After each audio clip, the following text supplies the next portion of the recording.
if you want to try to track through there, and Gary can have a go at metal detecting. Rick Lagina, along with members of the team, search for more clues near the stone road or possible ship's wharf in the southeastern corner of the triangle-shaped swamp.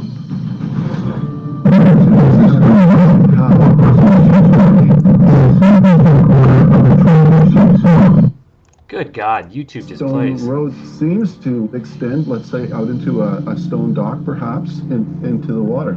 2 weeks ago, Terry DeVoe, who serves as the president of the New England Antiquities Research Association, made an astonishing assessment of the feature. This is a type of road that was built in Europe in the 1500s. Wow.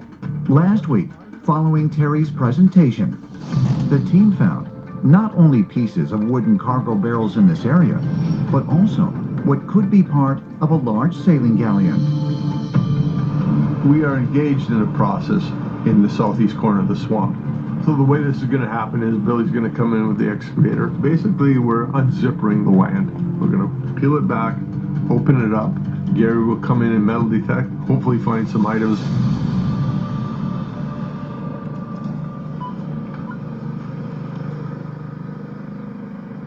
Yeah, it's nice. Hey, Gary. Hi, Miriam. What you got? We've got some big shards of pottery here. And they're all in this area, so I didn't want to disturb them too much. There's a piece there. Oh, and an old glass. It's super bubbly, so when you find the bubbles, it means it's older because the process of making it was not as refined. Could archaeologist Miriam Amiro be correct? Is this piece of black glass found near the stone road part of an ancient container? And if so, will it be an important clue to help verify when the road was constructed? Yeah, we've hit the mother load here. Must be fun piecing it together. Yeah, 1700's written all over it. You'd have to find the neck and the rim. Oh my goodness. We have not found this many pieces of like one single artifact in all of the swamp. So this is really cool. Gorgeous, isn't it? That's nice. This could easily be an English wine bottle. We want the finish, the top, to be definitive about it. And it might be it. Yep. Oh my gosh. What do you have? Nice. That's exactly what we were looking for. Yep. It's a nice finish. And that's 1770s, 1780s, I'd say. Wow. That is so cool. An English wine bottle dating back as much as 3 decades before the discovery of the money pit? Since the team has found a number of 18th century British artifacts across the island in the past, could this bottle have been connected to a prior searcher operation on Oak Island? Or was it left by someone who made a deposit? So I guess this is a good area. Yeah, top pocket finds. And like that's okay, but like that's like the only thing available on YouTube right now. It's kind of ridiculous. Anyway, Ashley's coming, guys. What's up? Impromptu stream today. We just figured we were waiting until Thursdays to do Oak Island, so there you are, babe. Hi. I want to try to track. Trying to figure out if there's any more, but there's not. They don't have anything. What's up? So Oak Island. Echo off. Oh yeah, the echo off. Thank you. So I had some thoughts about this Oak Island, but we'll go slowly here. Well, I think that we started with going to St. Mary's University, where we had that mysterious piece looked at closely. Right. All right. Hold on. Let me see. I did visuals this time. They use the SEM which is that scanning electron microscope on it, which is different than like, what was the other one? The EMF or whatever? The XRF. But hold up. EMF. I'm thinking I'm trying to figure out how to get these pictures on. Hold on. So literally, hold on. Literally, hold on. I'm just gonna talk while you were. Okay, go ahead. Well, no, just don't talk about anything in the. Well, just give your opinion right now. While I want to get the pictures for what you talk about. Okay. But like, I don't think it'll let me. If I just share the entire, okay, I could do entire screen, but then like, all right. So if I. How do you normally share? You dang. Well, it lets me share like a window, but like, what if I do this? And then share screen.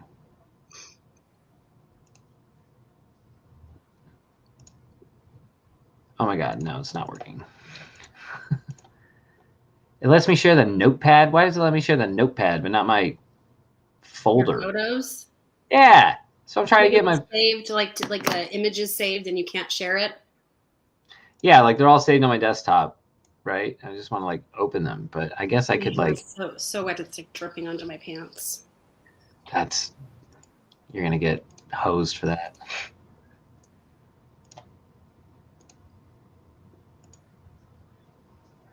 Oh my God, I hate this. I guess we should have practiced. Did you do it? No, I'm trying to get into a new share slides. Add file from Google Slides.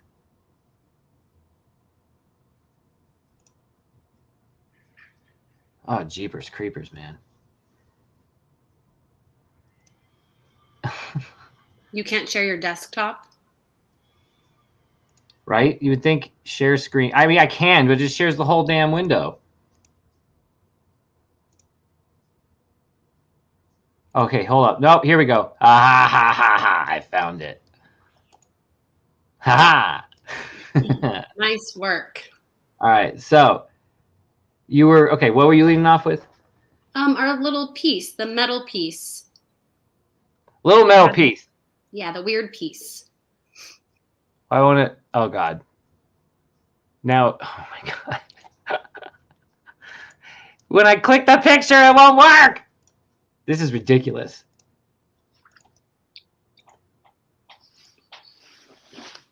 I'm doing the entire screen. I don't care anymore. I'll just do that.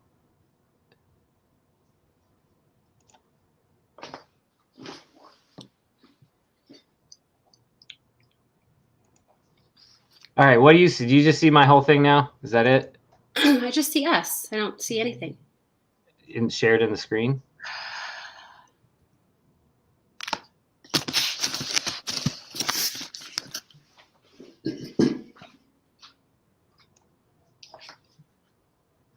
Okay, like that.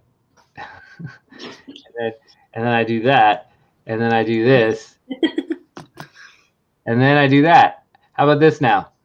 Yay! You did it. You get a gold star, Ben. God almighty, that was annoying. I hate technology. Okay. Are we ready now? This is the piece. Yes. Yay!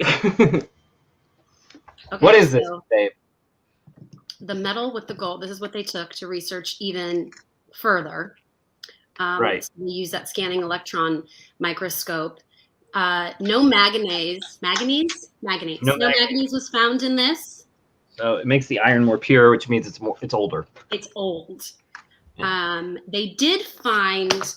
Oh my gosh! How did you feel when they looked at a flake and they said this was fool's gold? Right. So the first, like they were with the scanning electron microscope, they were going into images in here like 200 times. I'll show you here. This is an example they used. 200 times obviously the magnification, and so when they did this, it gave them. I think I took a screenshot of it. I didn't get the screenshot of the fool's gold. I got a screenshot of what came next. But this is kind of what it looked like at first to them, and they were like, "Oh, it's pyrite." They all kind of laughed at that. Yes, but then they found this bright gold flake, which is the one that is on your screens right now.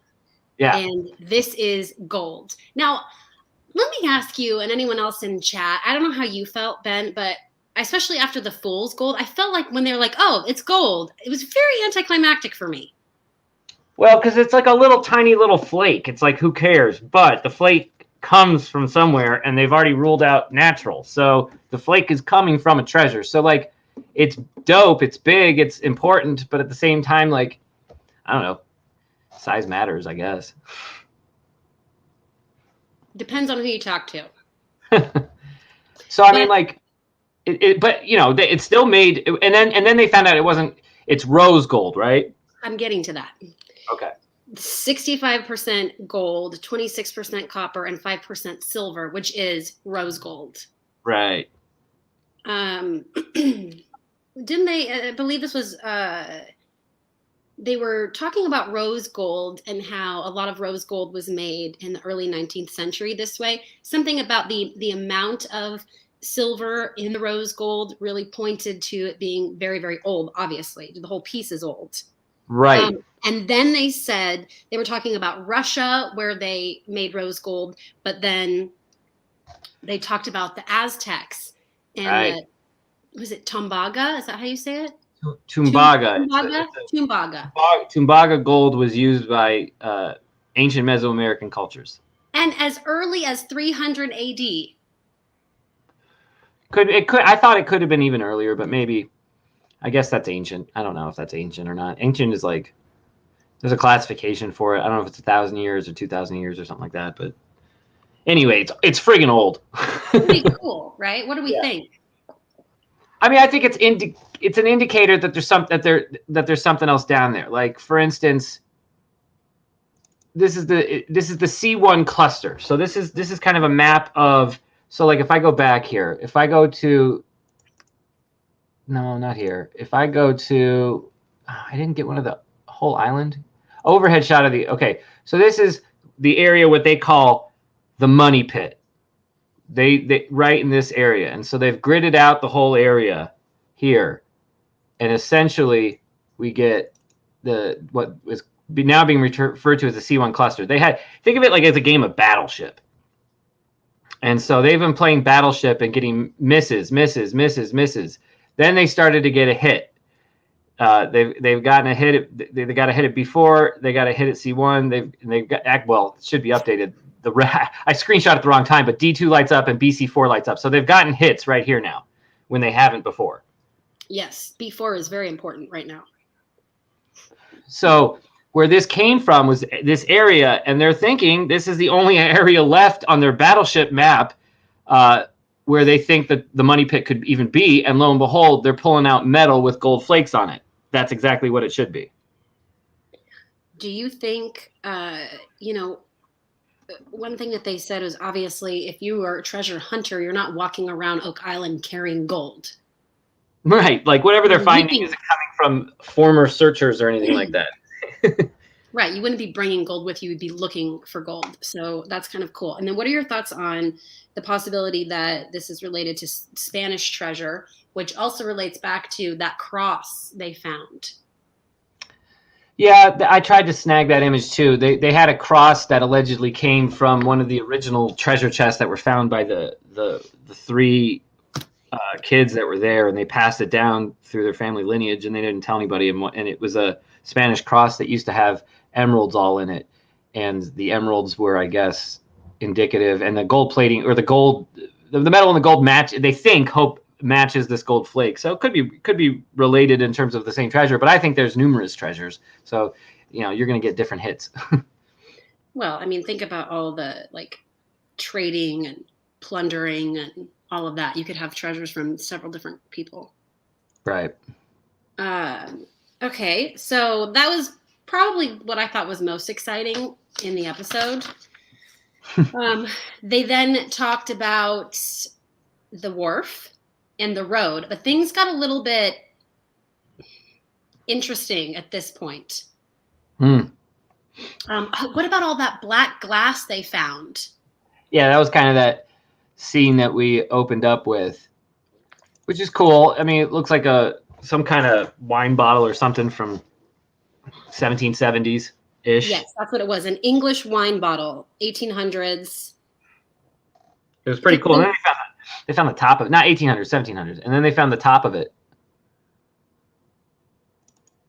I think, yeah, right here. Yeah. Look at Miriam. She's so excited. She's so excited. They were literally like just talking about it, and then they found it. And like, you know, these aren't actors; these are real people, right? Like, so it's cool to watch them like live out the excitement in real time.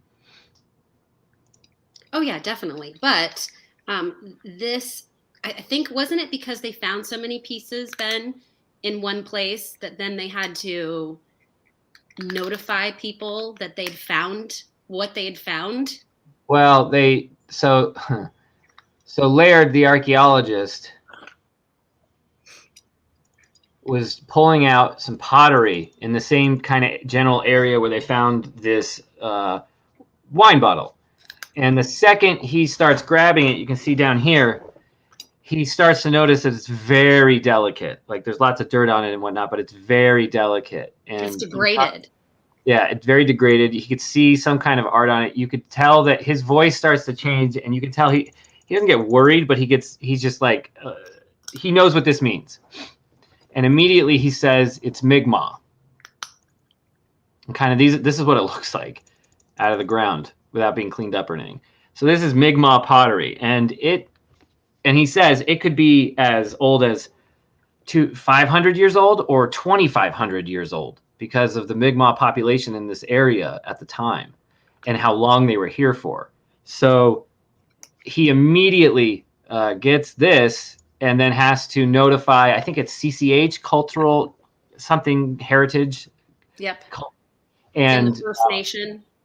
And so they immediately notify him that they want that a couple of things happen, that they want them to kind of stop a little bit. They want to have a chance to hear about what this find is, that they're excited about it, but that they want to have representatives come to this part of the island and check things out. So that's kind of what that was like the first round of update, I guess. Is that right? Yeah. And then then they got a full-blown cease and desist. Right. So they get a so Laird comes in and I capture the image when he's talking, and look at Rick's face. Like Laird is giving so right now Laird and Rick are giving an update to Marty and Craig Tester, who are back, I guess, Canadian Cultural Heritage, thank you, who are back in Michigan. And so he gives this update right here, and you can see Rick's face as it's happening here, and he knows what's going on. And then he says as soon as Laird says they're going to stop, they're going to force him to stop, this look washes over Rick's face. And there's a reason why they're freaking out right now, because what they've discovered in the same section of swamp is the stone cobble road path that leads in this direction, right? You see that? Mm-hmm. Well, then they found another theory tested that they hypothesized that there was a path going this way too, because and it's lower in the picture, but they were finding proof down here that there could have been cobblestones under the ocean line or the shoreline as it's moved. And lo and behold, they found the cobble path, and then they found the cobble path kept going, and they want to see where it goes. But now they can't dig this area anymore because it's a full shutdown. Well, they did, though, do projections if they followed it in a straight line as to where it would lead. So then our surveyor comes out, he does a bunch of tests, and this line is coming from that cobblestone path. And remember that grid I showed everybody, the line is going right to the entrance of C1, which is exactly where we were. The line literally, it's straight to where they found the metal gold flake. Yep. I mean, and so they learn a lot from it, but it's taking them right in the middle of their battleship area. This is the only place left it could be, and boom, that's exactly where it takes them to the friggin' centimeter. It's ridiculous. So, but now they can't do it. Now they can't at least dig it out. So, because of this, it's the new regulations get slapped down on them, and so they get slapped down with this chart. And now the first rule was anything in the red circles they need permission for. Anything within the green box, they don't. They have free reign. This was the new rule. Now, after the full shutdown, it's not even permission. It's a full stop. They can't dig at this area of the swamp, which is where the hearth was, the eye of the pyramid of the fake man-made swamp. They can't dig here anymore because of the Mi'kmaq pottery, which this is going to be what leads us. It would be the cobblestone road that leads to the treasure vault. So you would think it's very important. We can't touch it now. The red zone outside the money pit area is now off limits. They've lost half their island in a matter of minutes. Yeah. They were very upset. It seemed, the sad part for me, and I can't even begin to understand what that must feel like, but it's like the more that they find and the closer they get, the more of the island they lose. The more restrictions they have, the slower the process is. It was depressing, and you can see it in Rick's face here. And as Laird was giving the news on the second round of updates, I mean, look at his face. This is right after he says it's a full stop, and then Marty is like, we're done. We have to quit. And it's because they found the pottery. They did their job. They followed the rules, and because of it, they're no longer allowed to dig there. So what happens the next time if they do their job, find the artifacts, now they're no longer allowed to? What if they find Mi'kmaq pottery at the money pit on the way down to the treasure vault? Full stop. They know the implications here, and they're profound. I mean, these aren't actors. They're not winning Emmys or Academy Awards. They are on the precipice of changing history, and the government just shut them down. After spending millions on this. Now, it's not over. They've thrown in the towel everywhere else in the island. They won't even dig in the areas that aren't in the red anymore, because if they do find something, it's going to get shut off from them. So at this point, they're throwing all their resources into the green zone until they can clear up, and hopefully they can, with whoever is in charge of the, who's ever in charge of these areas of the island moving forward. If an agreement can be made, I'm guessing they'll go right back in and start digging again. But if there isn't, I think Marty is saying we're going to throw all our resources into the green zone, which really just means they're throwing all their resources into the C1 cluster. They're going all in right here. That's the only thing they can do now.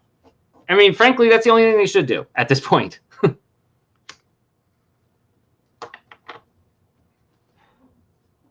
Are you there? I was muted.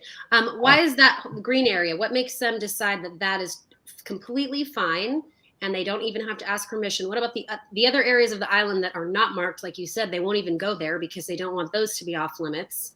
How does the green decide? I think the green zone was given full go because of the drilling permits. I think it's because that's where the vault is. I mean, that's where the main treasure is. That's probably if Marty had to give rights away or possibility of giving rights away, it would be everywhere else in the island, but they always get a green zone on the money pit. I would assume was his strategy going forward when he started this whole thing, and it's probably paying off now in protecting the money pit. But again, I think that goes away as well if they find something there that's Mi'kmaq.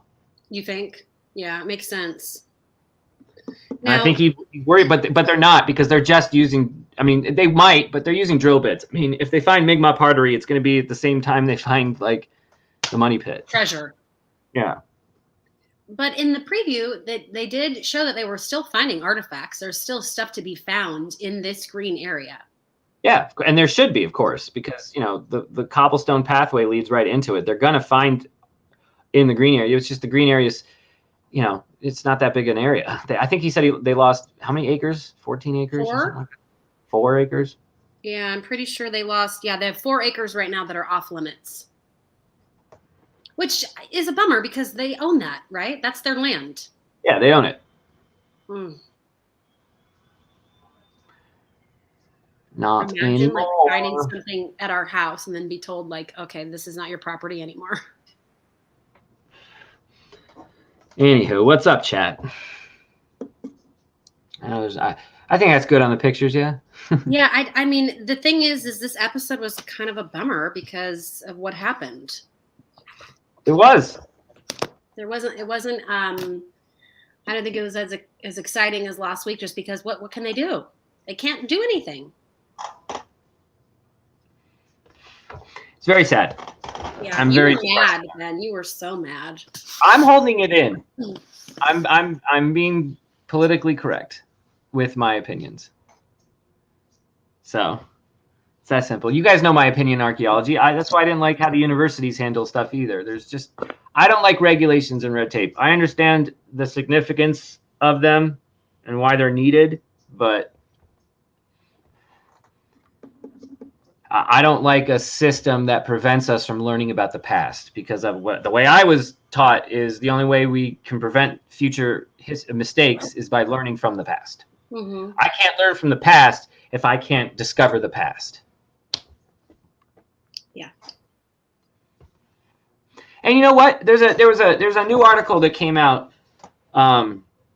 about people doing painted rocks in some area, and I can't remember where it is. Like it's a national park of some kind. People are leaving painted rocks at like some area, and everyone's like, "Oh, you can't do that. It's ruined." That's our history. That's our current history. People want to put paint on rocks and present that. That's no different than the past. Like, I understand graffiti and all that stuff. That's fine, but you should look at the. I should have visuals of it. It's not graffiti. It's literal. Just it looks like our version of petroglyphs, and we're just leaving our mark on history. That's what every culture does. It's so weird. My mom was just talking to Maya about that the other day, and she's like, "I'm gonna buy a bunch of river rocks and some paint." It's strange that you said that. I overheard that conversation yesterday. Weird. I read the article. She's like, "I'm gonna paint rocks and leave them so people can be happy." And Bill Graff said the green zones where past digs have already destroyed anything on top, and that's kind of what I was going at too. They've used dynamite in this area. The whole place is blown to smithereens. At this point, you're either finding the vault or you're finding nothing. It's called art. Exactly. That's my point. It's my point, baby. So every hole that isn't dug is a chapter of a book that will never be written. I like that. Deep, Alan. So deep. Deep. You think Gary should get a spin-off show called Top Pocket Find? I would totally watch that. I mean, they're doing spin-off shows, aren't they? Oh, they are. They're doing Beyond Oak Island. Beyond Oak Island, really cool. Which they did that last year, I think. Did they? Yeah. I'd like to actually watch. They go after other treasures? Yeah. I think they go after the Lost Dutchman at one point. I don't know. I just know that they're finding something on Oak Island. It's real. And I think they get through this.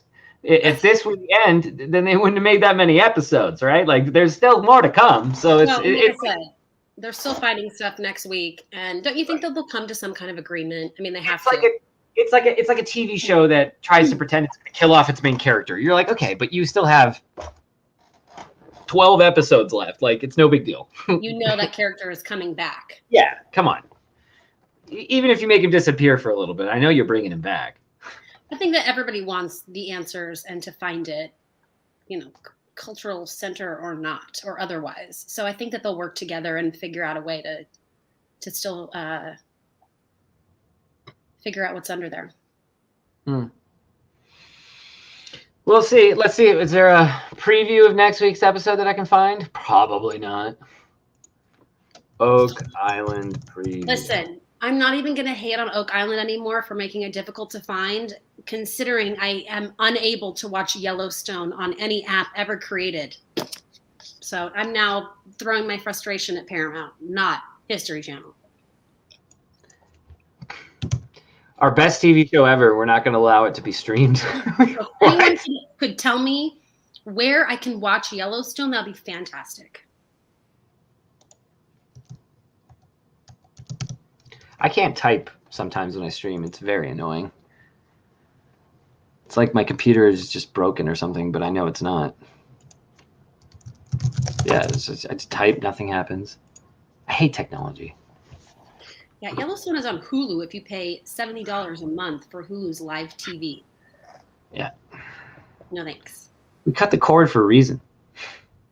If I just keep spending $70 on every single app, I'm up to like $300 a month again. Paramount Plus. How the hell did we watch it last week? Yeah, we watched 2 episodes worth. 2 episodes. How? I'm so confused. All right, I guess we have to look at the Paramount Plus. There's 2 Paramount apps, which makes no sense either, Alan. Why?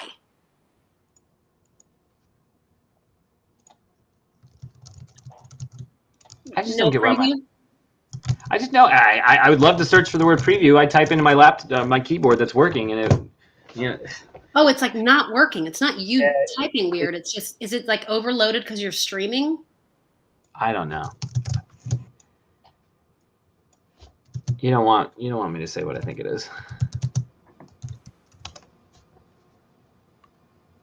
Preview. Come on. Nothing. Yeah. Yet there's like zillions of like streams of the actual episode itself by random people.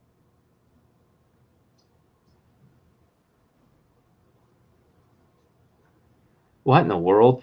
Someone has Lords of the Ring. What is this? From the curse of Oak Island. Cover up the Santa's sleeping area. All right, so we have a sense of the treasure. We're on the right spot. I can't wait to see what comes out of that hole. You're certain that's gold? It's big. It's probably yours. It's the bottom of the barrel. The barrel will be doing that. Is this leaked episodes? Have you never seen it before? This is a ring mine. It appears to have been chiseled prior to 1730. I've never seen any of this. Uh-oh. There is an island. What? So far, the drilling caisson has reached a depth of some 50 feet, and the progress is proving slower than expected. This is partially due to the fact that they're digging through the remnants of a searcher shaft built by treasure hunter Gilbert Henn back in 1937. Is this old?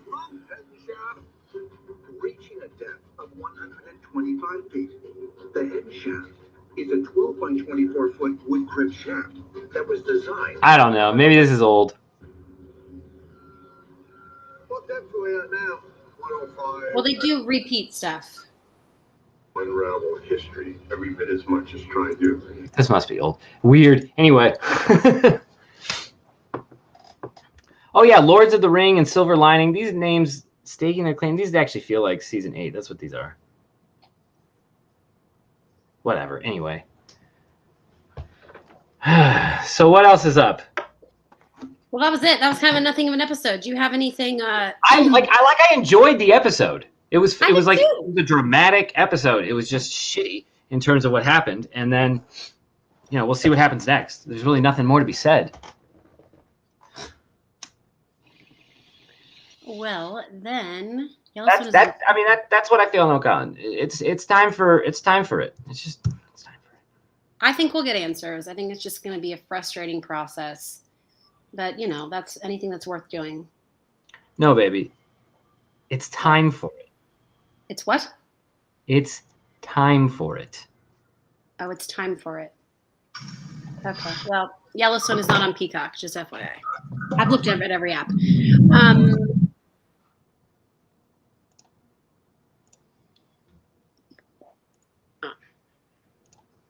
I'm trying to share my screen. I was trying to do it all like perfect, but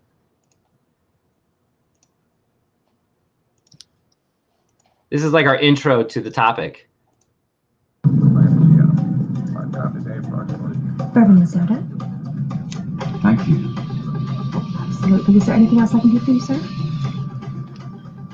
I suppose we'll find out, won't we?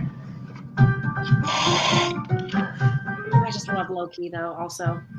And the music is so good. Miss, Yes, Mr. Gifford. you might want to take a look at that note. The only thing I don't like is this is in daytime. This part would be, but not when he jumps. Yeah.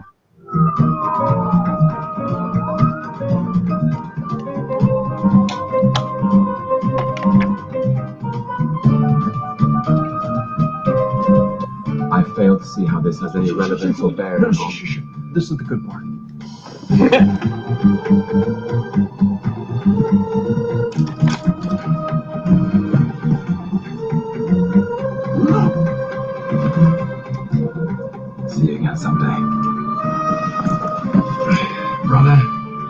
window. You best be ready. I wonder if Forrest said, "Brother, you best be ready," right before he jumped too.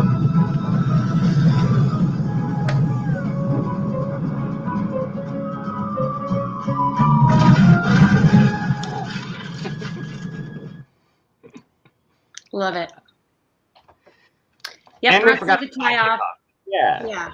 Jump Friggin' during low. the day. You think they would research that a little bit. Are we saying the same thing at the same time? That's so weird. Yeah. Well, we All right, probably I both gotta looked pick kids at up from school. You gotta pick kids up. Okay. So is the life of a mom of 5 kids. Alrighty. Well, come back. I I'll be will. on. You guys enjoy your DB Fenn talk. Or just Fenn talk. I don't know what we'll do. This was impromptu. I have no what's it called, agenda or itinerary for today. So I'm just kind of winging it. Winging it. All right, I'll be back. I'll see you guys later. Bye. Thanks for not laughing at my joke. Jeez. I thought he said for Asgard when he jumped too, right? No, he says, "Brother, you best be ready." And like, I guess the backstory of that is Loki and Thor have a bet, and that's why he does what he does as DB Cooper. I don't know. Why do you think Dan left the tie behind? Because I think leaving the tie behind was a symbol of Dan Cooper's demeanor at the system that screwed him over in his mind. So ripping that tie off for one last time and getting rid of it, very poetic to your own self and spirit. Whether you survive that jump or not, you're never going to wear that tie again. That's what I think. Gary found pottery. Ben found pot. I found an intact pot, Packer Jack. Thank you very much. It's in our Treasure Warriors intro video.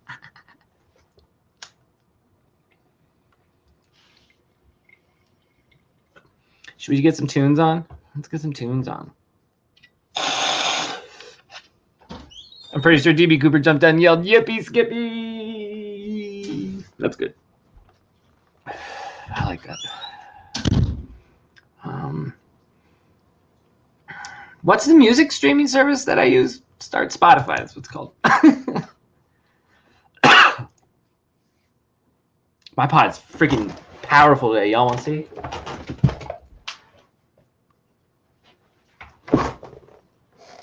So this one is it's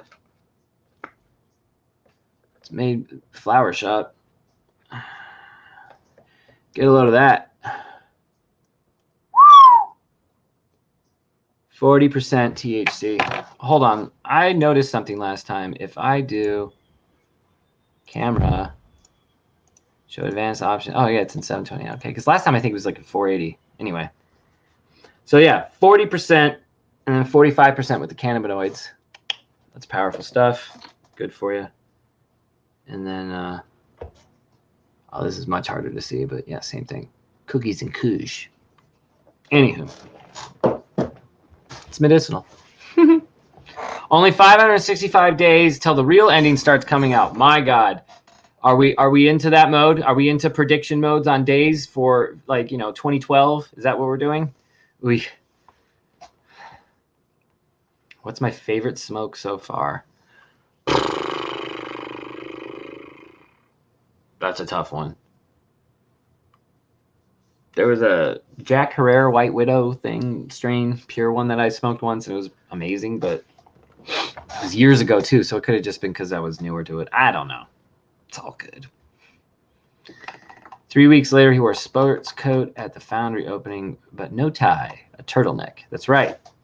And doesn't Forrest himself say, "I never wore a tie again," or something like that?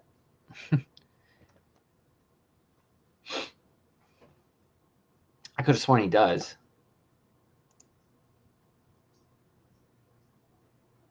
What do we want to listen to today?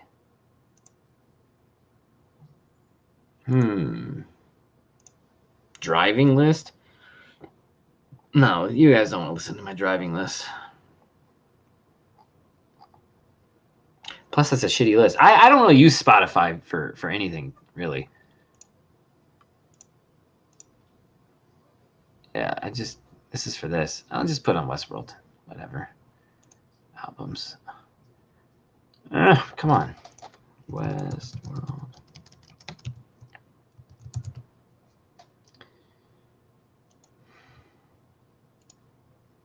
Is it on shuffle?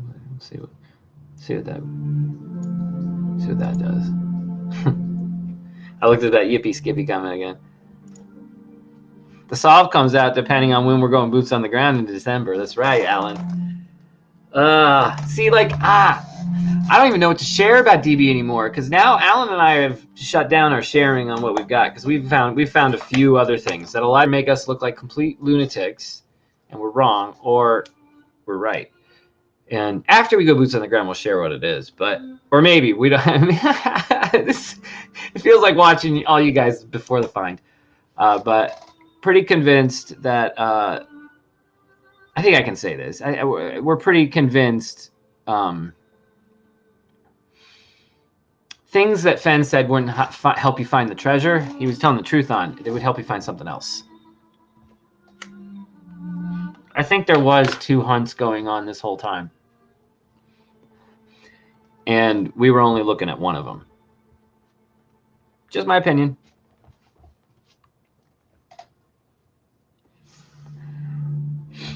And to me, that would make this much more epic. So maybe it's just me wishing that there would be 2 hunts going on at the same time, and one of them was advertised and one of them wasn't. Maybe it's hopefulness and wanting that thrill back. Sure, could be. But there's logic behind what we found. There's other things that corroborate each other that we found. It just feels like we're on to something. All the lines cross.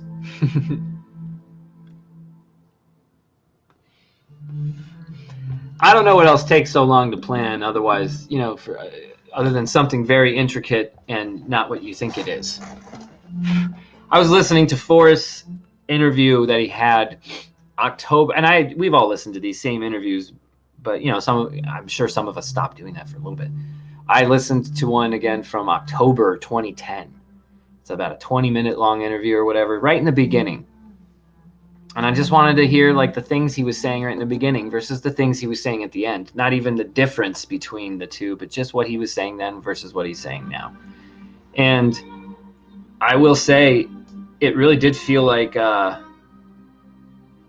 in this interview, this first interview, he acts like he was absolutely poor. He doesn't mention the $180,000 he made working out of his garage at that time, which equates to $1.5 million. No, he really pushes the whole, we were poor, we couldn't get a Dr. Pepper, we couldn't go to the movies, we couldn't get ice cream. And says that even through the first few years of the gallery, no money. Yeah, he was buying out Rex Aerosmith, we know, I think, at the time. And Fenn says, in this interview, for the first 4 or 5 years, yet he only dealt with the expensive stuff. It really was like, ooh, he's pushing that narrative. Now, again, that could be me looking for something there, but it was interesting. And then he really pushed, this woman brought up the idea of, when you sell art, you don't sell the piece, you sell the story. And he goes, it's so interesting you say that. And then he gets right into the whole, it's not who you are, it's who they think you are. And then he did the whole, there's that new Joe Devine novel that says it wasn't they didn't know that it was the chase they sought and not the quarry. And, he was very excited to push the, it's not who you are, it's who they think you are narrative right from minute one. And then we matched that with those Dorothy Macy interviews. And he really, she goes, Fenn, who are you and who do we think you are? And then he smiles and goes, I hope no one ever finds out. I mean, I should play that one. I should play that one. Because that's ridiculous. You might not agree he's DB Cooper or related to DB Cooper. You have to go, he's up to something here, right? It's not just what we're being told.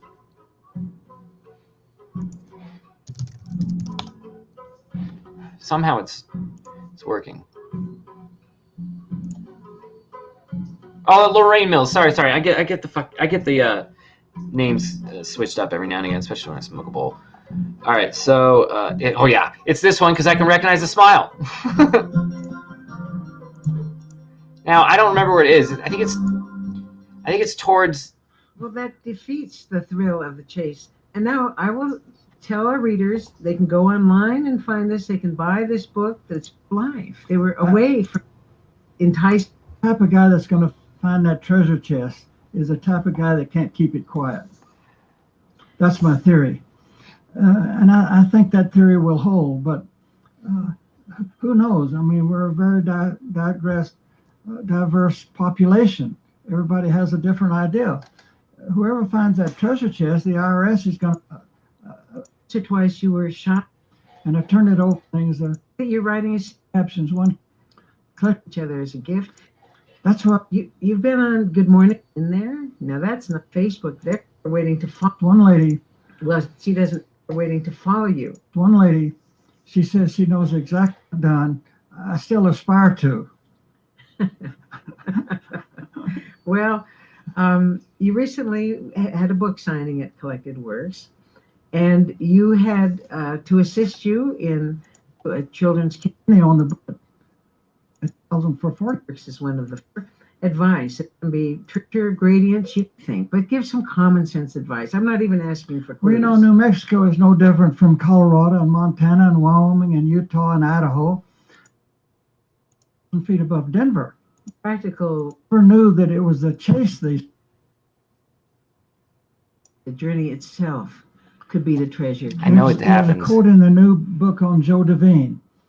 They never knew that it was the chase they sought and not the quarry. Well, there it is. The fun is in doing it. I can't remember how many times that I could hardly wait in Yellowstone to go trout fishing on the Madison River, the Gallatin, the Firehole, the Gibbon, the Yellowstone, and I'd rush out there, and it was so beautiful. I'd just sit under a tree for an hour just watching the osprey catch fish, and it's just we're not doing enough to grow. I've seen so many scary movies. So much to be learned. Sure. That veritable audience again and last time. So I want to thank our guests. Report from. Is that true? You made the head pleasure, Lorraine. I'm very proud. Guide things. I'll find it. Damn it. It was in my head. And fire. I thought I was a wonderful writer. And for me, it was. But not only Doug has been influenced, real life Forrest. Myself in all of these things. And I think that's.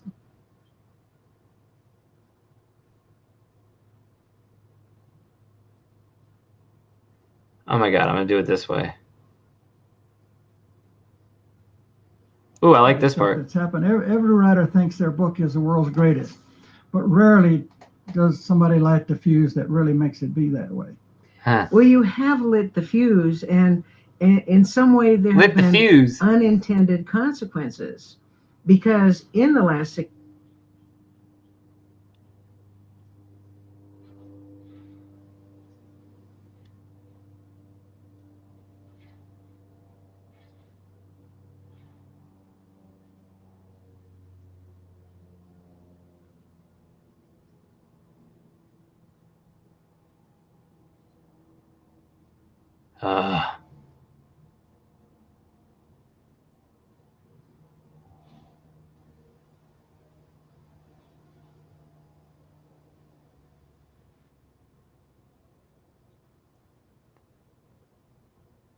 Who are you and who do we think you are? I know she says it in this one.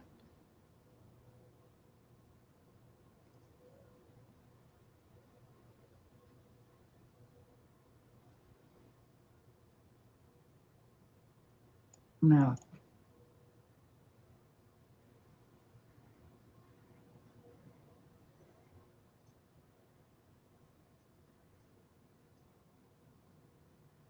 Hold yet. 2 people can keep a secret if one of them is dead. Yeah, okay. The fact is there are no secrets. There are just some stories that just haven't been told yet. Yeah. And how will you know? The other question people always ask is, how will you know if it's been found? The type of person, blah, blah, blah, blah. Okay, here we go. Finally. It only matters who they think you are. So, Forrest, who are you, and who do people think you are? I hope nobody ever finds out. Ah. Let's see that in an instant replay.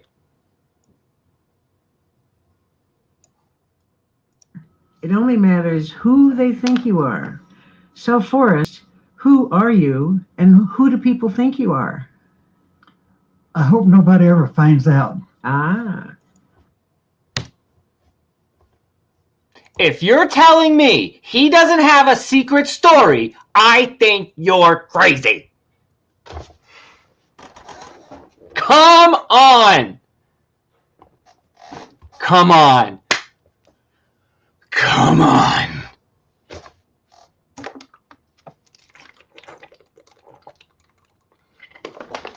Oh, come on. What movie?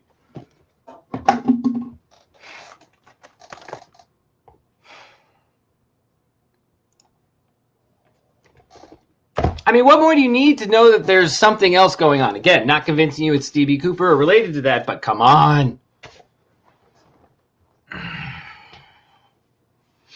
I hope nobody ever finds out. He can't be talking about any of the raids with archaeology and artifacts because that's already out there. He can't be talking about anything in the thrill of the chase because that's already out there, right? So what does he hope that nobody ever finds out? With a smile on his face.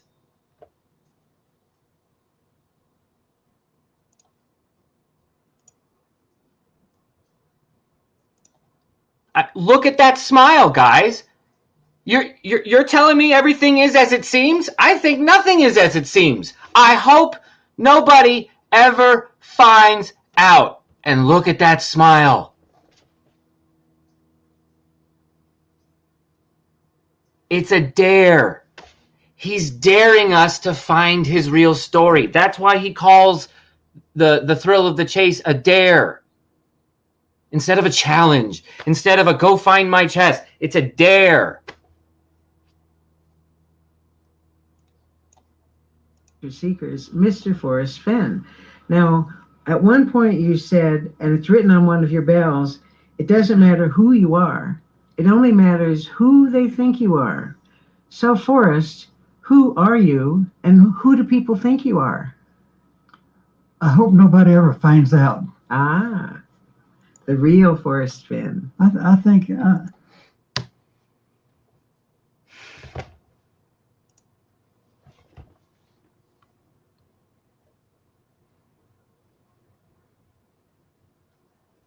And none your business, got it. It was liar, liar. Well done.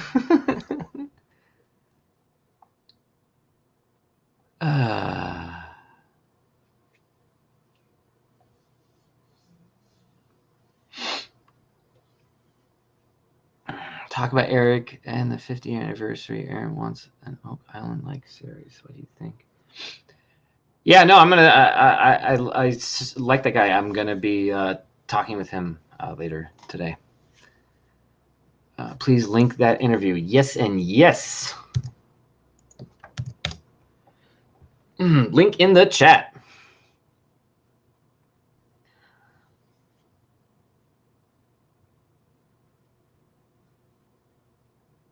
Is anyone listening to that man's words? Again, he's screaming it. He's just trying to be funny. Yeah, okay. All right. Okay. All right. The guy who puts a secret autobiography in the treasure chest is saying it's not who you are, it's who they think you are. So who are you then? I hope nobody ever finds out.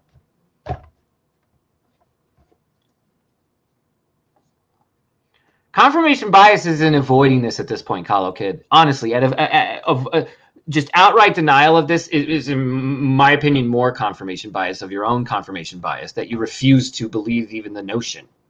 No one, again, has said this is 100%. No one's telling you you need to believe it 100%. But the adamancy at which some of you just reject this is outright illogical to me.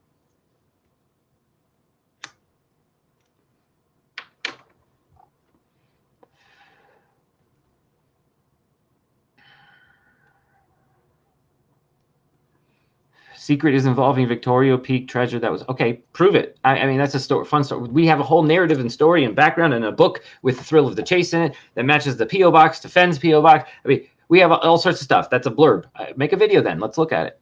I don't know what to tell you.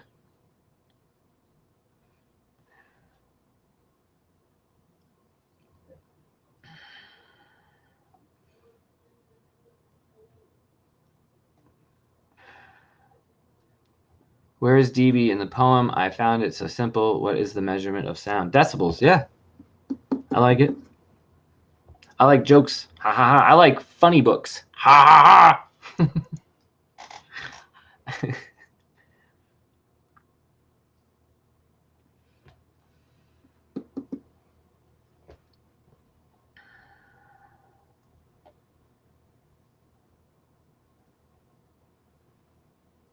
Written on one of your bells. Exactly, Beaks. Signum. Signum. Ring the bell. Literally on the bell. It says it's you are. It's who they think you are.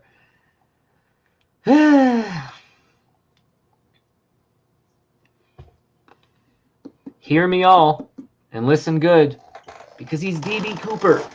And he knows the name isn't DB. That's the name the silly press took with it. We all run with it. It's an American outlaw name. We know it's Dan Cooper. Did you guys know? I'm gonna give you a little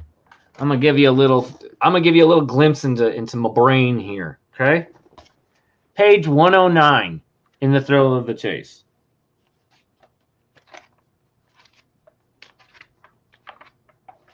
Teachers with ropes. You see that?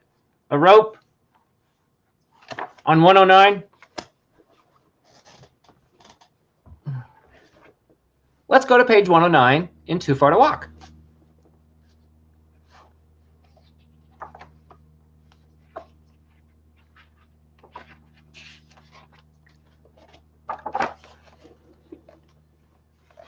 You see that? Cute, right? Why is that insignificant? Why is that significant?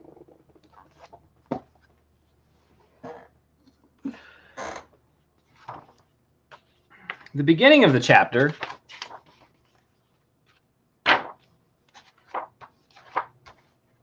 Jungle Wisdom 22, by the way, 22 is that same rope that's being brought down to rescue him. Now he says right here,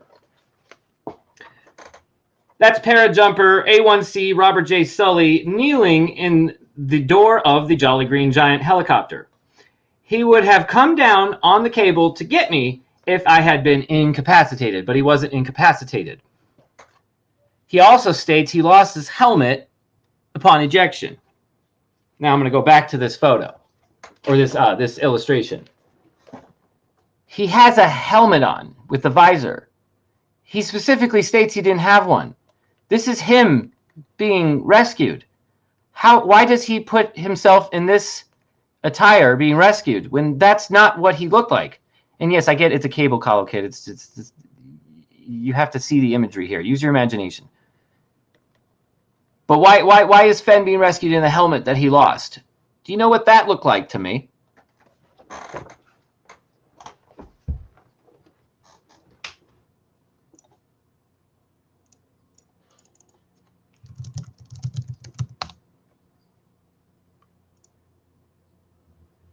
I mean, take your pick.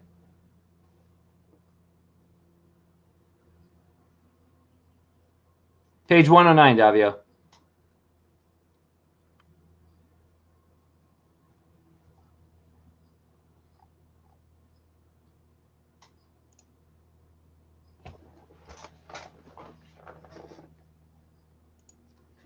Let's go back to 109 again.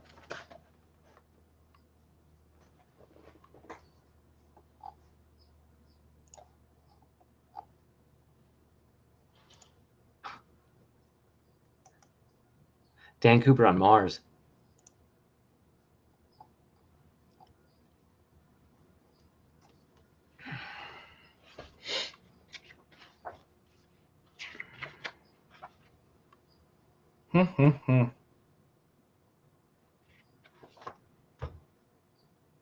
Wisdom 22. I lost 22 pounds and didn't even know it. Yeah, the Playboy interview at the 101:30 mark. I agree. That was, I remember listening to that. Just go back and watch the Playboy interview. Yeah. Full shizzle. For shizzle, my nizzle. Oh, there's water. Oh, thank God. What's today? Is today Thursday? Today is Thursday. Holy shnikes. Football tonight.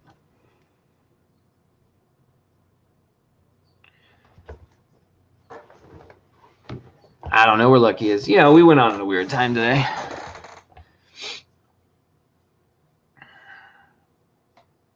Personal tours of 9 Mile Hole starting at 99. Oh boy. Tips accepted.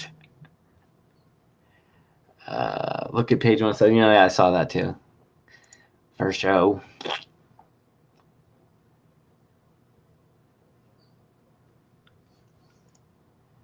Oh, holy cow, that's dope, Alan. I'm not going to mention that live, but that's dope. What happened to my music? I'm going to go back to my music.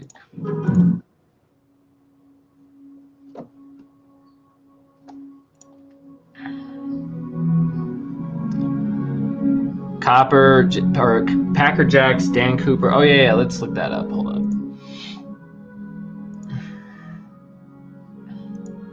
I just don't like looking at the, what's it called? The sketches. There's too many of them. Like, which one are we picking? Everybody picks a different sketch.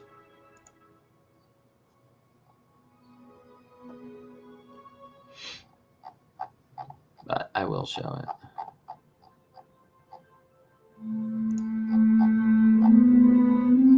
Oh, yeah, that's where I saw it. The Randy Pischel post on the Don't Leave Things. I mean, that looked nice. It didn't look like graffiti.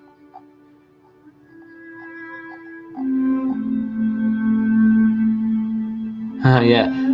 The woman who is credited with editing Ha Ha Ha posing with President Obama. That was pretty interesting.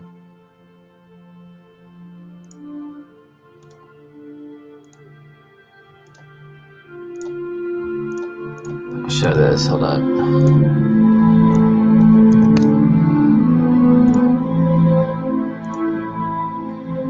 That would be the editor of Ha Ha Ha. Judy Van Cleve posing with Barack Obama and Joe Biden.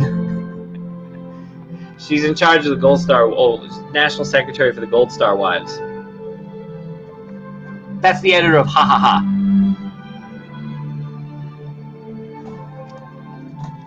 No, these are just nobodies. This is a joke.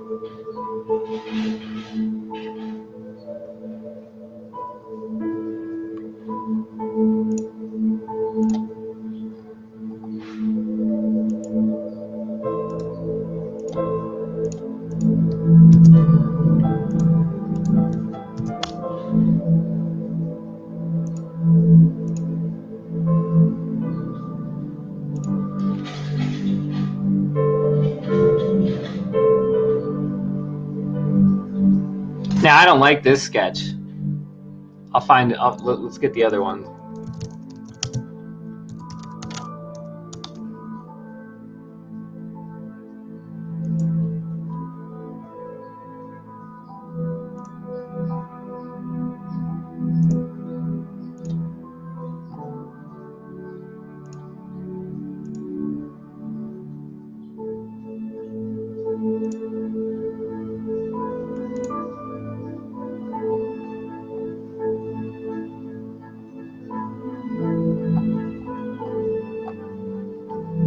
You know what I love the most, actually? They're not showing all of them. That's what sucks. Oh.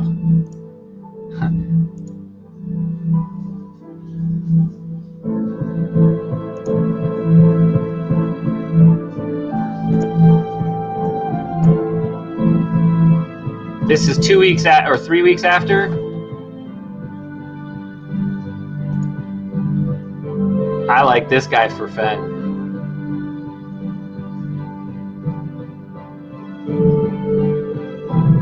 Now remember, Fenn dyed his, or DB Cooper dyed his hair black for this. Made himself look older, but and lost 20 pounds for this. Key. Dan Cooper says he lost 20 pounds for this in the book. Ha ha ha. And then gained it back afterwards.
And Wayfair, that's why I agree. That's why when most people just go, oh, well, Fenn doesn't look like the sketch.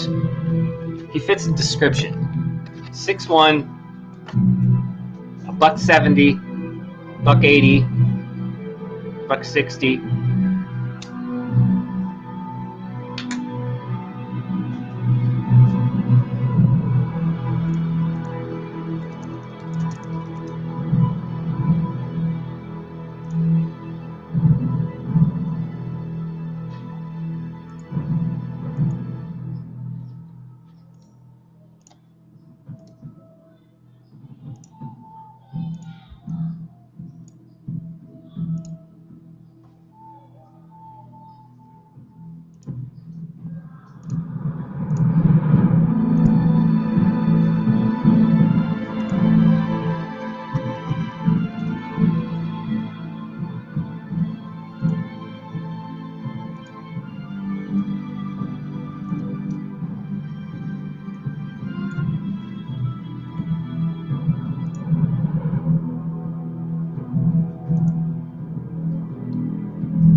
This is what he's supposed to look like at like 60, 65.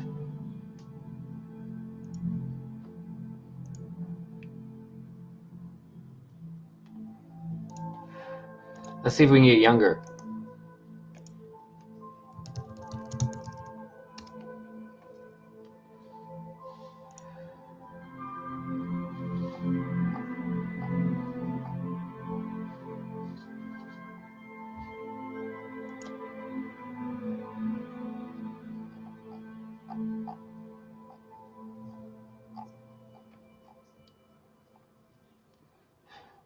I wish there was like something of Forrest Fenn, like the year 2000.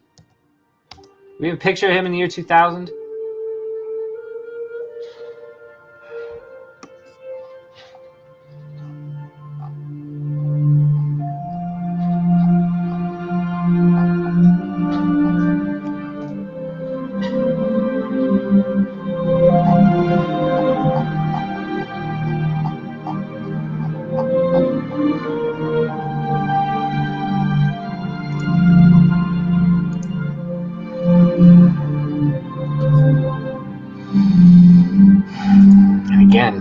The editor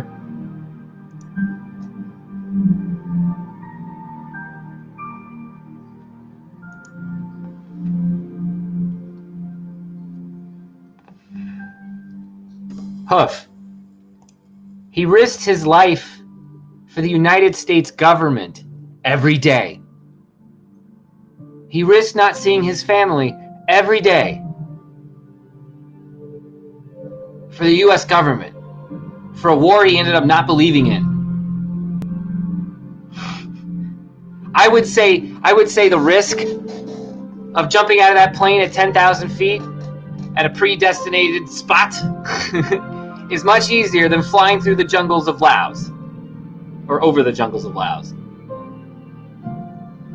Needlessly risk. Again, he did it for a $10,000 a year pension. It would take him 20 years to get that $200,000. Needless. This is what we're hypothesizing started the art foundry, made him into a millionaire overnight, turned him into an icon, a dynasty in Santa Fe.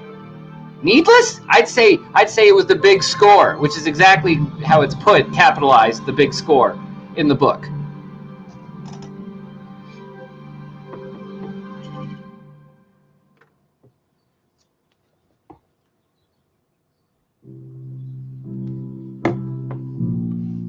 Needless.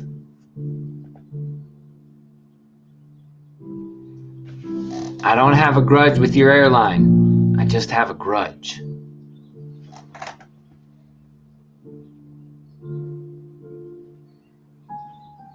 And they actually have one other piece of DNA, and it just so happens that Forrest Fenn put his DNA in the treasure chest, just in case, with that secret story. Alan Kay reminds us that Fenn was stealing bronze sprinkler heads from a local college so he could make his bronzes.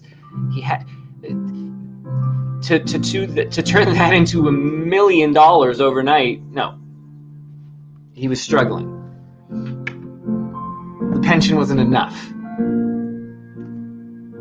It just so happens in the book, our main character D.B. Cooper was living off a $10,000 pension, and it wasn't enough. It just so happens that Forrest Fenn says he made $180,000 at the same year in 1971 working out of his garage.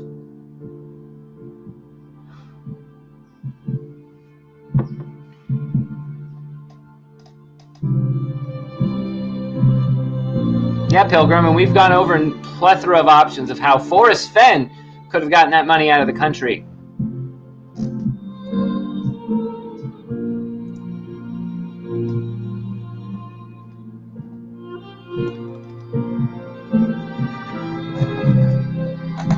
And it would be pretty embarrassing for the government if they found out all those bills showed up at a casino all at once and no one ever noticed on the first night. No way to trace it.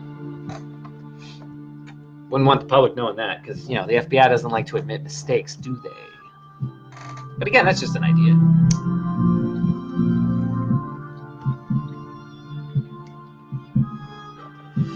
The whole concept here isn't to say you have to think he is. The concept is to stop just going, no, he isn't, without at least inundating yourself in the evidence, just like you would have the thrill of the chase. That's all that's being asked here. Not to throw your whole life away to look into it, but just, come on. I think most people are at a disadvantage because they don't have access to ha-ha-ha. Ha-ha-ha is what really seals the deal for me anyway. And I always leave open the case that this could just be his connection to ha-ha-ha, that he wrote ha-ha-ha. And even if he's not D.B. Cooper, to find out that he wrote ha-ha-ha in 83, a treasure hunting book, does that not reinvigorate the soul on double omegas? What if we did find out it was Fenn that wrote ha-ha-ha, even though he's not D.B. Cooper, has no association with D.B. Cooper, just thought it was a fun story, and wrote a treasure hunt about it, but in 83. Why did Forrest Fenn wait until he was 80 years old to unveil this treasure hunt of the thrill of the chase? I've been told he wants it for the spotlight, for the ego, for the fame. But then why didn't he start it at 60 to enjoy it longer? Why did he wait till he was 80? Why does Jack shove in our face at the end that Forrest was so ambivalent, a profound ambivalence as to when this chest would be found? Because he put the story out so late in his life. Did he want it found after he was dead? Was all this supposed to happen after he was dead?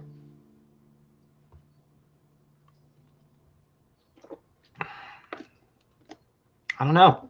I know he was praying for D's and wearing hush puppies and lost 22 pounds and didn't even know it. D.B. Cooper lost 20 pounds, had 22 pounds of cash, which the chest was 20 pounds and the loot, the gold was 22 pounds, right? Or was the loot 20 pounds and the chest was 22 pounds? He would go back and forth on that, wouldn't he? Yes, he would.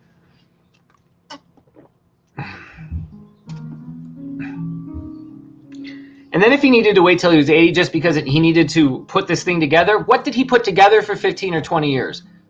A poem that leads to 9 Mile Hole? Now, I know you guys don't believe that. That's fine. Even if it's a poem that leads to your spot, let's say, whatever your spot at home is, still, that's what took 15 years to just do that? There's more. There's more.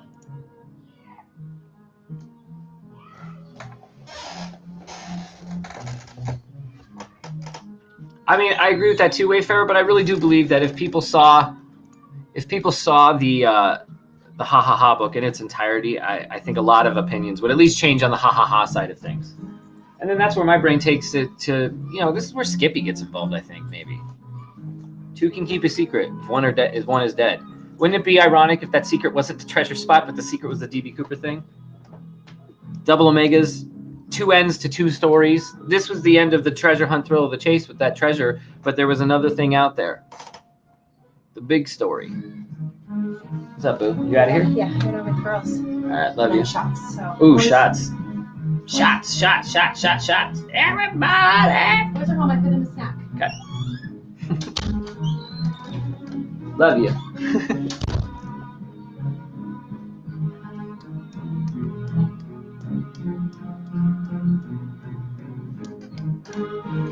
I think there's a part in Ha Ha Ha, Davio, that talks about peanuts. Right in the beginning.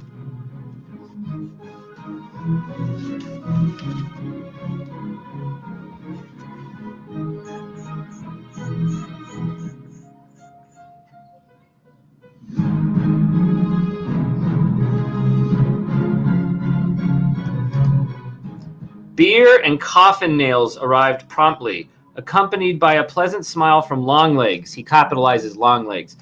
What are coffin nails in a bar? Are those peanuts? Is that another term for peanuts? I don't know. Beer and coffin nails arrived promptly, accompanied by a pleasant smile from Longlegs. I emptied the beer with 2 gulps and asked for another when the observant waitress again appeared as if by magic. That was quick, she bubbled. Yeah, kind of thirsty, I chuckled. Why don't you bring 2 more so you don't have to run back forth and so much? I don't mind, she cooed, and away she glided, returning in a flash with 2 more tall draughts. The people at the next table were aggravating me with their incessant chatter. I was pleased when a flight number was called, and they abruptly finished their drinks and left. The crowd had thinned, and I was then alone in a relatively deserted section, which suited me. It was time for some last-minute planning before the after-work gang arrived and turned the place into a madhouse. I finished writing paper from my inner jacket pocket and toyed with the structure of a note, piecing together what seemed like a good one. I was ready to roll. I began to get restless. Too much weight. Oh, yeah. Is it the cigarettes? Okay, yeah, because he had already asked for the cigarettes because he saw. Okay, wait, if he had already seen. Hold on.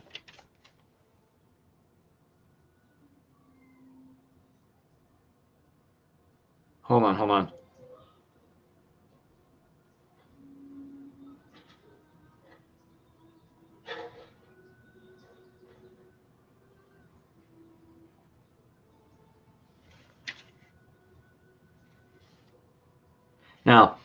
Now, though, after seeing a man at the adjacent table light a cigarette, I thought, why not? It seemed an opportune time to engage in a short-term smoking program, leaving a few butts around. And Raleighs are distinctive. Would throw the, quote, geniuses at the FBI off a little more. I snorted mirthfully at the thought. Certainly I would need every possible edge when their, quote, elite came looking for D.B. Cooper. Of course, I had one big advantage. I had neutralized the FBI's greatest crime-solving tool. Since no one knew what I was doing, there would be no snitch factor, no informants. The coppers wouldn't have it easy this time. Okay, and then beer and coffin nails come in. Okay, blah, blah, blah. So I began to get restless. Too much waiting. Patience was never my strongest characteristics.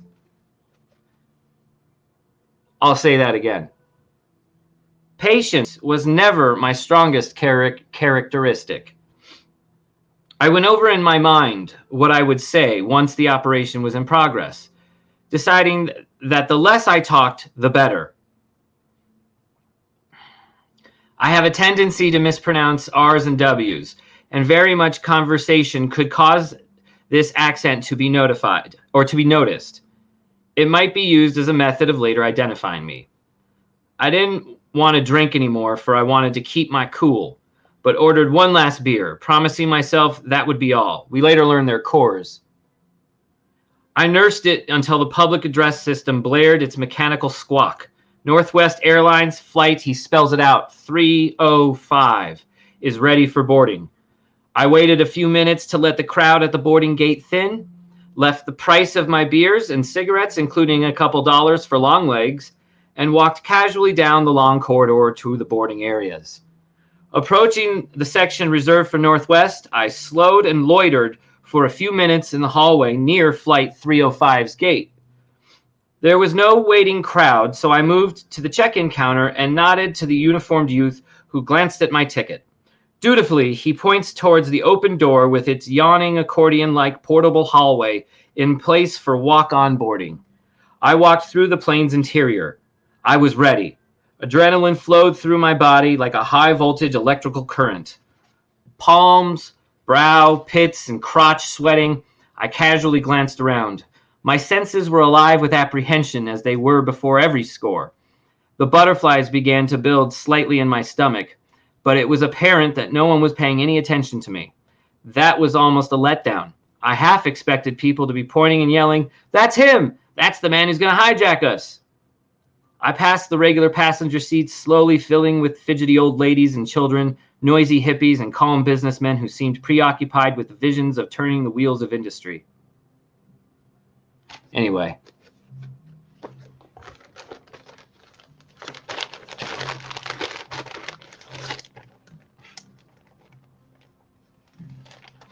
Do we get the point? I mean, I could keep going. I don't know if, like, me reading from ha ha ha is entertaining or not.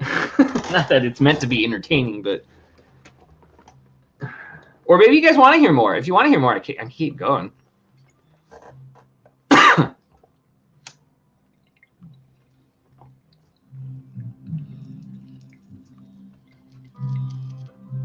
From what I understand, Fenn liked Coors Light, or Coors. Right? It's quite a book.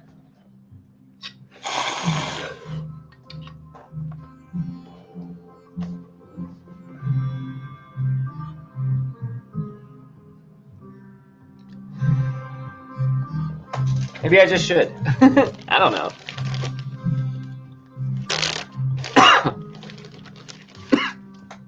Wow, that is some potent stuff. I'll just go to like random pages.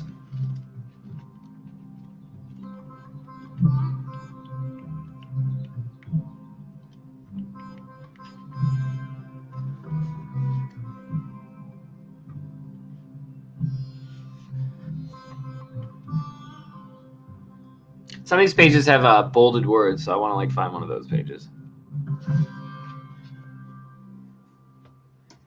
All right, I'll just go to this page, page 61. I teased Kurt about the snakes by the creek a few days before. He finally laughed good-naturedly at his fright, but commented, "Don't let it happen again." The bartender told us it was a little over 100 miles to Aspen, where supposedly many wealthy people had resort houses. We decided to drive over in a couple of days and check it out, after catching up on relaxing. Since winter's snow was gone, we assumed there wouldn't be many tourists. Logically, then, it should be a cinch to do a bit of the pilfering, like we had done at Red Bluff Lake. We left most of our clothes and gear at the motel and traveled light. Aspen is a picturesque community in a beautiful mountain setting. It was, as we supposed, nearly deserted in the summertime and easy picking. We got a good haul there, but since Colorado Springs was the closest place to sell, we had to keep it with us on the drive back. That was a stress-filled trip. We were constantly alert for cops and taut with anxiety. After reaching Colorado Springs, we breathed collective sighs of relief and checked out of the motel, semicolon. Then we pawned our loot for $500 and head out. Another lesson learned. Wherever we went, there were pawn shops willing to take anything we would sell, no questions asked. They were leeches on society, actually worse than thieves, semicolon, like breeding grounds for politicians, I thought. We drove to Denver and spent a couple of days living it up and then headed west. Interstate 25 took us north to Cheyenne, Wyoming, which our one-night stay convinced us to steer clear of. There were more cops than citizens. The following day, we continued west on Interstate 80. That's the end of the chapter. Our basic ambitions had come full circle, semicolon. We were back on square one, seeking, capitalized, the big score. And then he's all of a sudden in Utah, so he stops talking as soon as they get to Wyoming.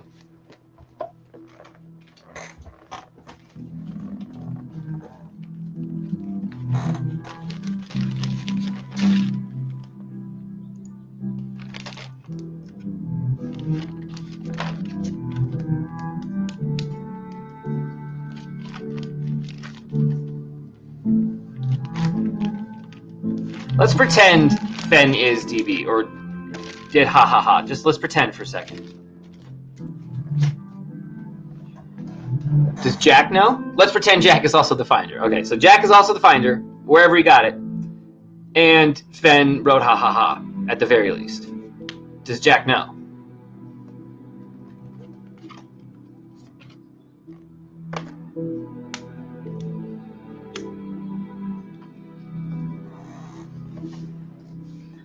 More Angelin. Maybe more. Maybe I'll do like a I could read a chapter a day or something like that.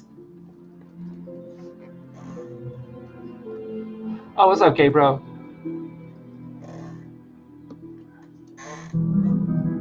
You never like it's Stargazer. I mean, Coors, Bud Light, Miller Lite. It's water, right? You drink that stuff outside at a barbecue if it's that's all they got. And whatever, fine. Or if you don't drink much. If you don't drink much and you don't have some like refined taste of beer and you're like a beer snob, like most of us guys are, girls are, then yeah, maybe you just drink a Coors Light and like that's your thing.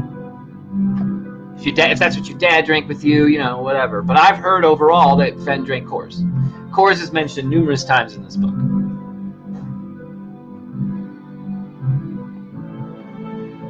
Yeah, Albert, the first hour is Oak Island, so if you just want to go to the first hour, yeah. Crazy episode though, right? Yeah, sucks. Jack is clueless. Well, again, we have to assume he found the chest. We have to be able to practice in hypotheticals and different hypotheses for the sake of arguments here to just have thought experiments. So the thought experiment here is, let's assume he did ha ha ha, not that he's DB, and let's assume Jack did find the chest. The way we've been told. Does Jack know?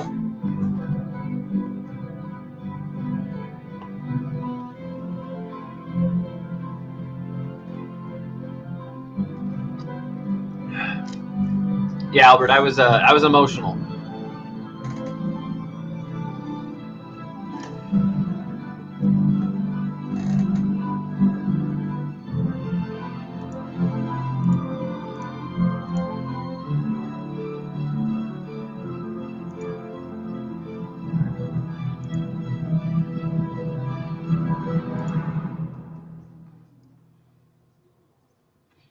For sure, Coors beer, okay. I don't think Jack knows. What I can't believe is that Jack has not opened the olive jar unless FF told him what's in it. Exactly, Wander. So in this thought experiment then, let's say Fenn just says that to Jack. Like, okay, so yeah, I'm DB Cooper. Or he says, I wrote ha ha ha, and that's what's in the olive jar. But you're supposed to open it, man, because blah, blah, blah. I want you to tell the world, or whatever. And Jack's like, bro, I'm an illegal nightmare. I don't care what's in that. Thank you for telling me. I appreciate it. Now I know the secret. I'll keep it. I won't say a word about it, but that's because I'm not going to say a word about anything, man. And Fenn's like, oh, okay. Okay. And then I think Fenn gets to work on a new plan. And I think something that everybody has ignored his final words to the community given by Matt Smell the Sunshine. I think he wanted us to find one of those jars because it has the same story in it. Because I think whatever this is in the jar. And if it's I'm D.B. Cooper, or if it's I wrote ha ha ha, what if there's something else to be? All I know is the Codex was the theme. And the Codex says work together in the end. That's what some of us are doing.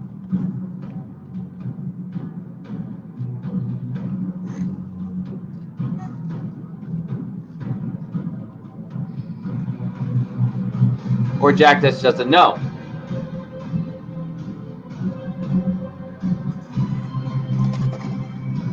I can't imagine Jack not knowing. Can you imagine that? Can you imagine not knowing and not opening that olive jar? Or what? Oh, God, what if you make it contingent for the sale? Like, you think it increases the value a little bit, but then when you do sell the chest, you ask that you can open the jar with the person who's buying it from you as a contingency, as like as a deal. So maybe Jack is okay with waiting. He's patient. Or maybe Fenn just told him. Or, you know what? Although, look, I'm going to speculate here for a second that I'm Forrest Fenn. How dare I? You find my chest and you're keeping quiet. Okay, I respect that. Screw Uncle Sam. I get you. You didn't open the olive jar?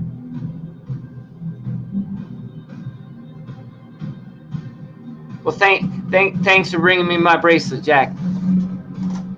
Have a good one. Bye-bye! And it's Jack who was trying to get a hold of Fenn all summer, and Fenn didn't want to talk to Jack. But Fenn didn't want to publicly do that. He's not going to tarnish the finder of his chest. But he's also going to not play ball with Jack either, aside from what his honor dictates. But he's also not going to give Jack the story, so maybe Jack doesn't know. Jack only wanted Act 1. LOL. Second act coming. Interesting. Again, speculation, guys. We don't know, but it seems like things are adding up. Thank you, Marie, for bringing something up. Frogs are kind of my specialty because I like to fabricate long legs. Long legs. I like to fabricate long legs. Should I get this out again where he capitalizes long legs in this book again? The book that says the thrill of the chase. The book that has clues to find a treasure. To find the exact same amount of money, basically, that Forrest Fenn magically made in his garage overnight. Long legs. Oh my. Oh my.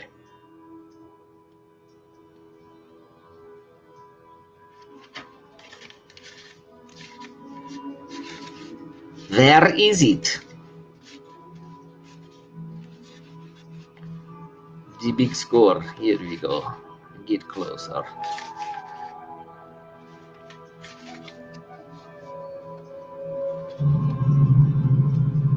Oh, whatever. I just read it. You guys heard it.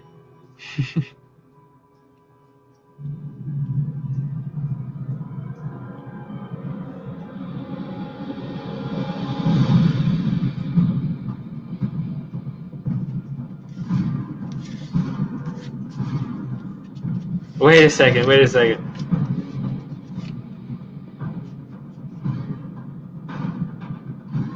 Okay, long legs.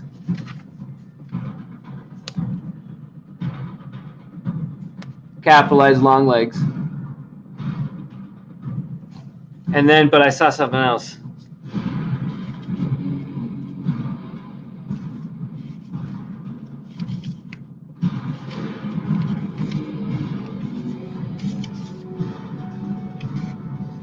What did Fenn say about there being a recession as the reason he did this?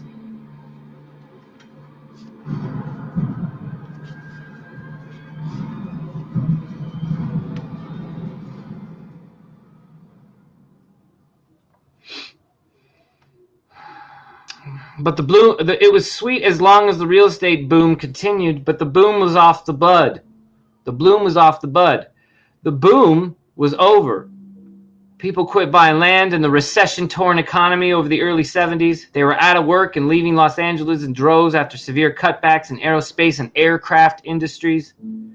The loss of the supersonic transport contracts, together with the Nixon recession, capitalized and quoted, devastated. I mean,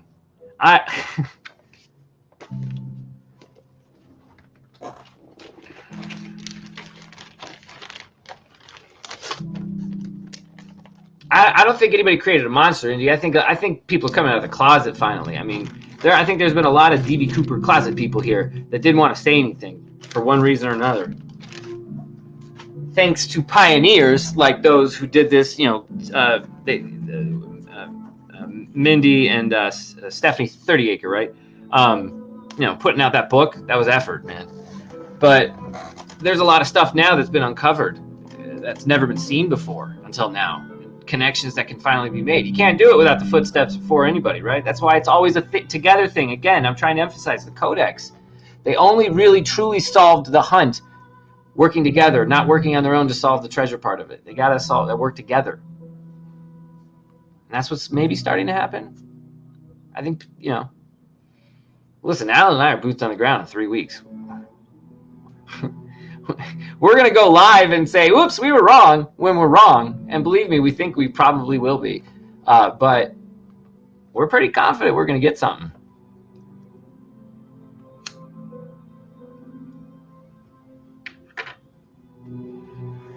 It's that exciting time in the world, my friends. Exciting times.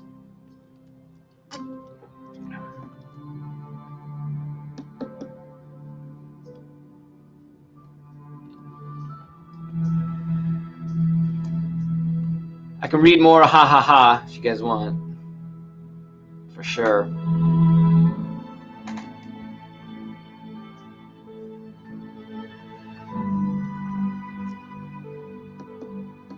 Candy, did Mindy or Stephanie 30 Acre talk about what they thought about the P.O. Box match? I think you said that on your show, but I wasn't sure. K-Pro. Warriors, you don't use exclamation points. I'm going to use exclamation points. It's a tradition now. We have to. You started it, but I'll continue it.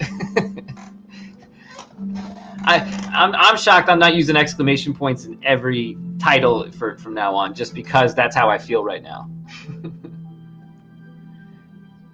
It's insane the other stuff that Alan and I have found, but that part we don't want to share because it leads to our spot. And yeah, we're selfish. We want to find it. But whatever we find, we're sharing. This is about a story that I think needs to be told. What are the 7 clues to solving ha ha ha? Yeah, we're not telling you that right now. We might be wrong. Who knows? Who knows?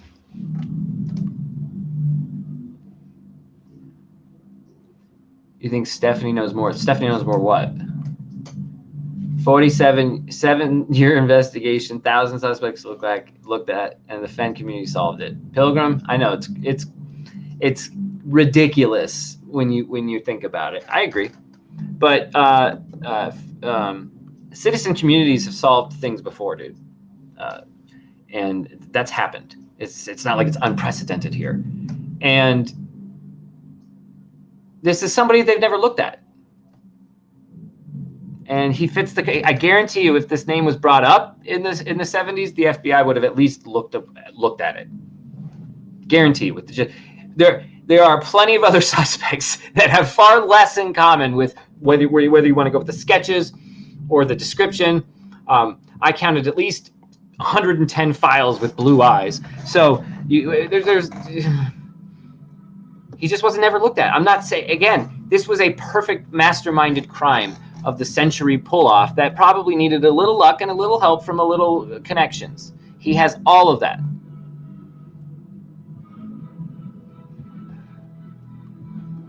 This is how you live forever.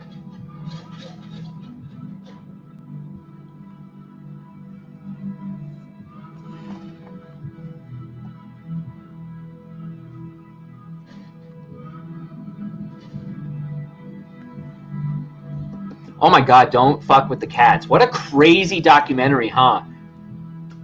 That's a crazy one. I saw that randomly on Netflix. I was like, oh my God. I should probably show that to Ashley. I bet she's never seen that.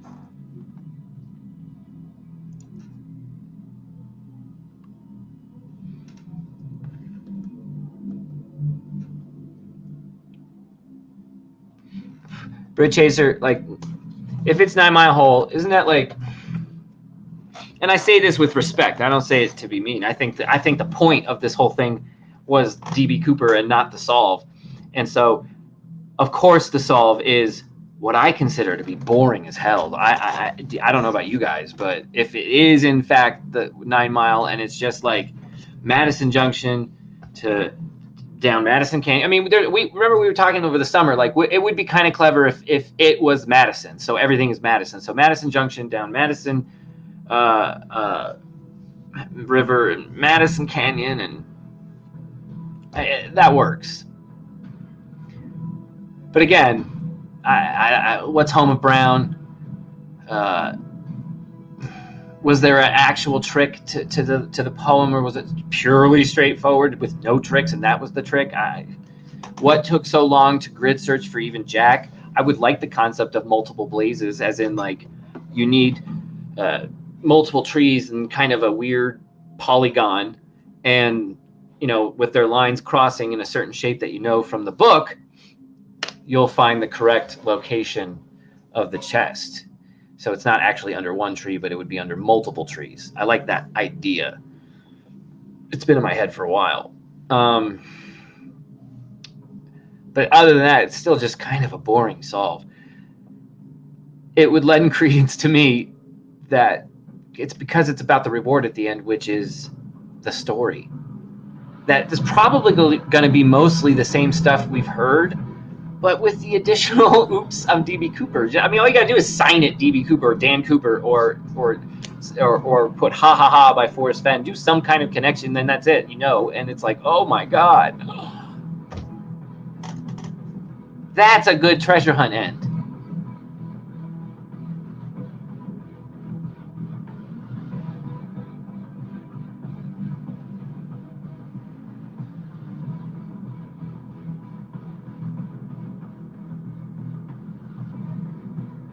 What's up, Rob?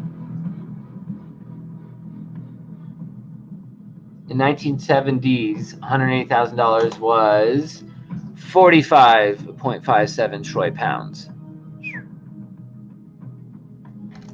I like that stat, Trusted. Can you get that more specific to the year? Ben, Cynthia was going to message you. Britt. I was like, wait, what? Britt, Cynthia was going to message you if she didn't email it. Caper and Britt are having a conversation. Forrest and Preston definitely have enough resources and connections to make ha ha ha mysteriously appear out of nowhere, predated to 83. Hoof-hearted. That's what I'm talking about, brah. That's what I'm talking about. There's something weird with the release date of 1983 and the publication date of 1978. And it's not here in this part. Damn, that's too bad. I'll get another image of it. Or we found it. There's a publication date of 78, coincides with Skippy's death, by the way. But I will say there's stuff in this book that doesn't make sense, and it's going to sound nuts. And I can't. I'll do it another time. I'll read it next time. But there's a section in here that makes fun of Karens. Like Karens are crazy. A bored housewife is a Karen. I'm doing the Karen joke synopsis. I'm not saying one. Check your text.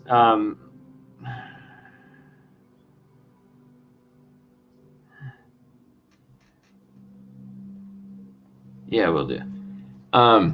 It's 3 o'clock. I gotta keep track of that. Oh shit! I gotta check something else too. Hold on.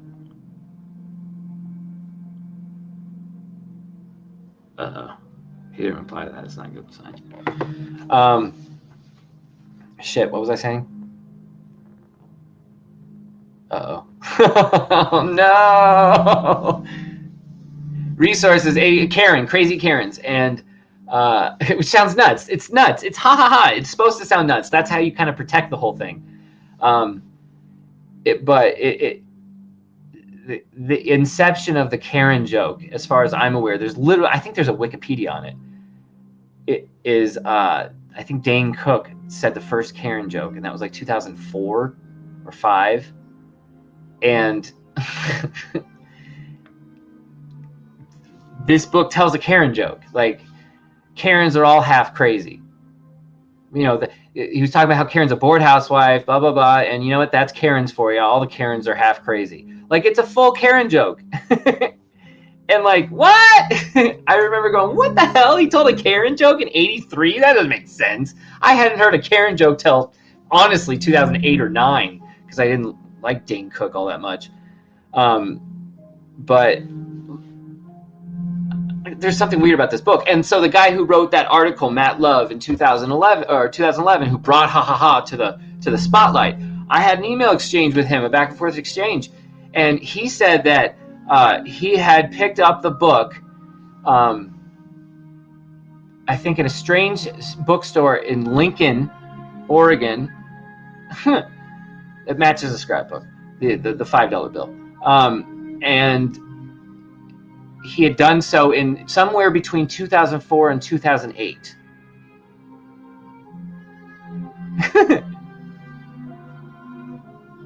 Like, what?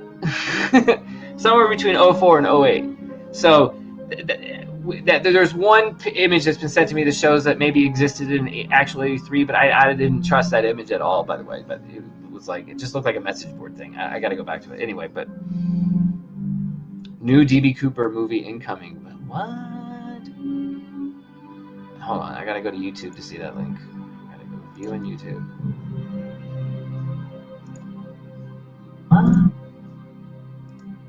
Open link in new tab.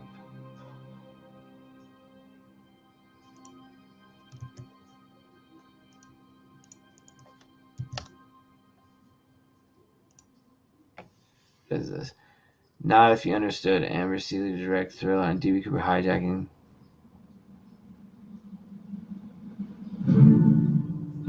Huh.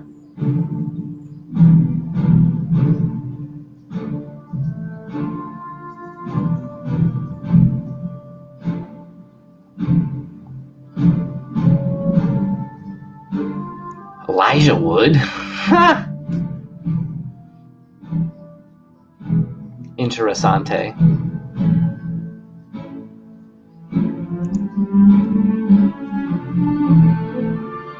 Well, now I forgot what I was saying, but whatever.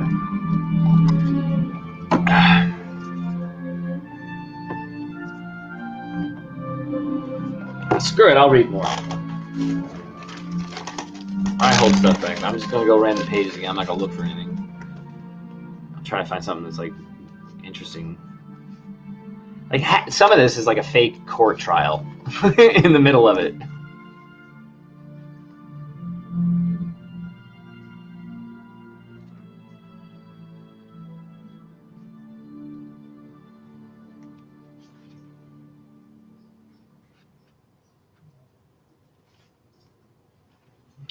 I want to go more like about the, like there's a story all about sex in here. It's just weird. I wanted to go.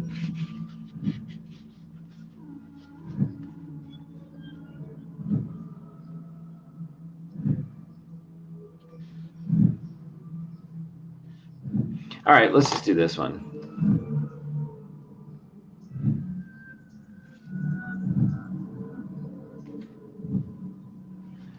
I don't even know where to start it, but screw it. I'll start in the paragraph before, I guess. I just want to make sure, hold on. Just want to make sure nothing gives away anything that at least that we have working. All right.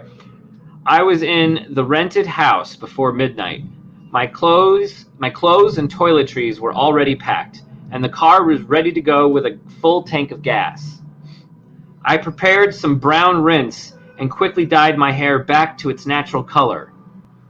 A few extra minutes were taken to shave.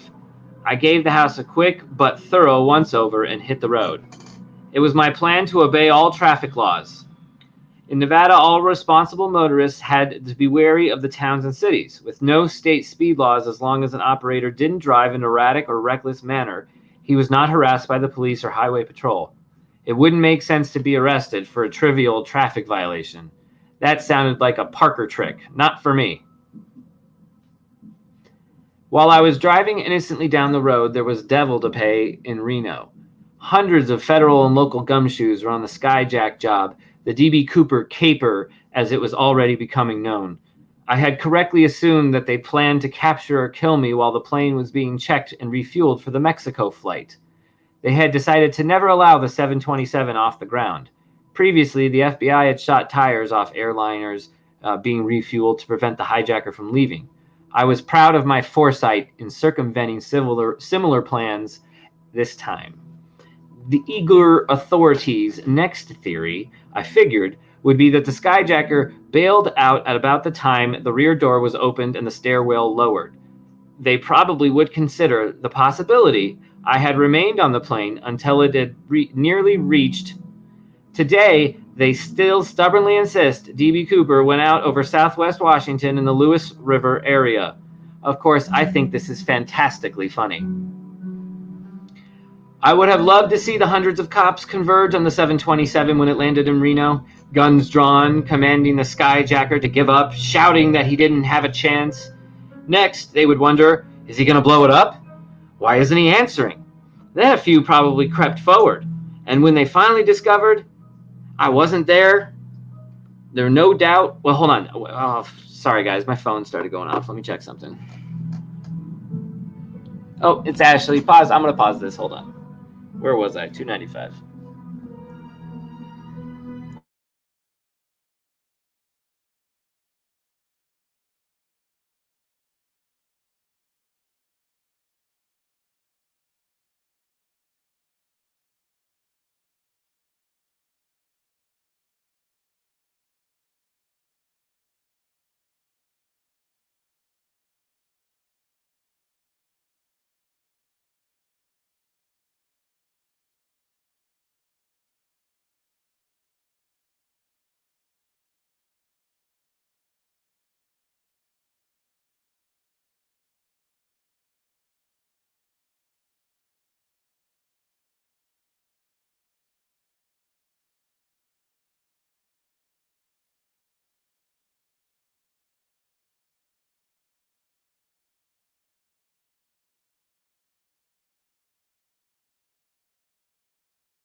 Somebody at the kids' school has COVID.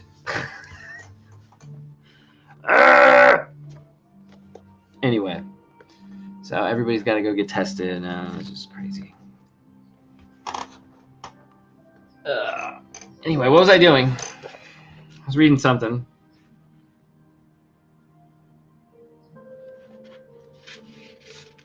Maybe I can find the Karen joke.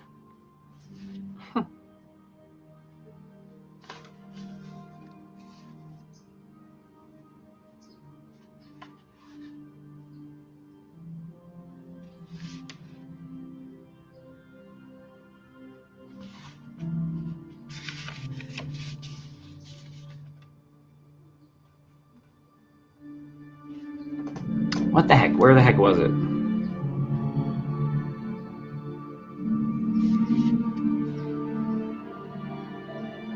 Oh, here we go. All right, so this is the Karen joke, he says, in 1983, when the first Karen joke on record, I believe, is still 2004. They were right about. I should maybe give context, right? All right, I'll just do the top. And except for Deborah, my relationships with other people had been unsatisfactory. Now he changes names and dates and places, you know. Except for Deborah, my relationships with other people had been unsatisfactory. The only girls I had met were whores or women like Karen, bored with their husbands and home life.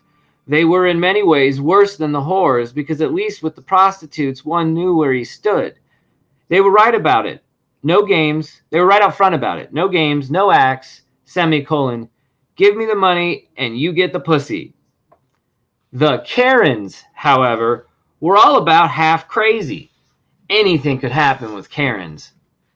Whatever I decided to do would be a plan and purpose. Impulsiveness would surely lead to disaster.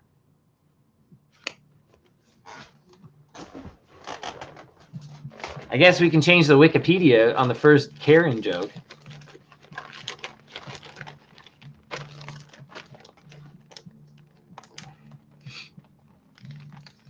Alan, I wish that you're gonna get it back soon.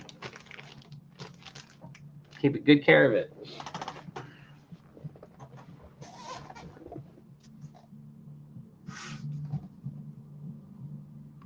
I wonder what kind of images exist of ha ha ha.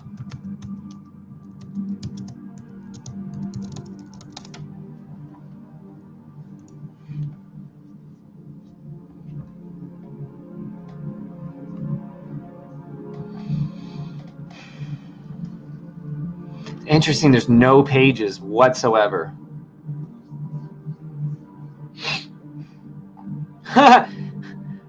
What the? Chasing the Thrill is showing up as haha DB Cooper? What in the everlasting fuck? What? Why does this bring me to that?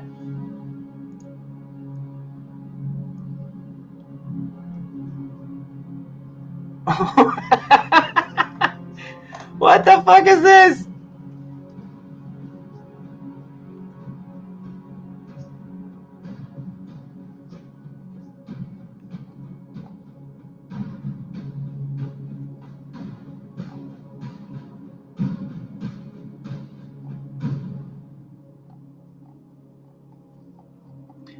No pages.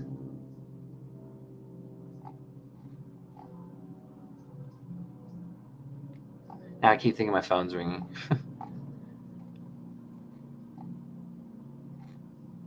I can't believe nobody's put any pages of this book up online. I mean, I have it right here. I could do it.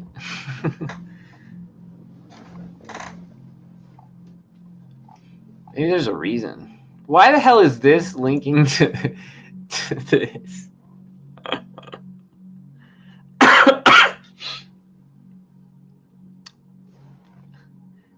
Customers who also bought this customers who bought this item also bought Chasing the Thrill. We're changing algorithms over here, I think.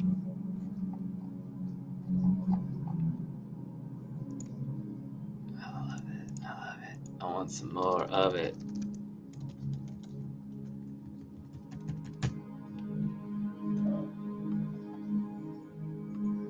Huh. That's funny. What is it, 3:15? God, I'm just trying to kill time today, guys. Thank you for just joining.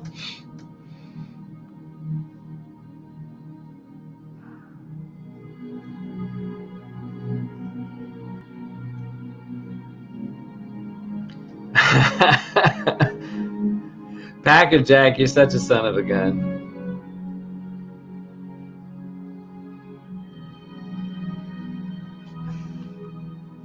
I want to get Packer Jack on here talking DB Cooper because that man is an expert and he has been holding back his knowledge of DB Cooper.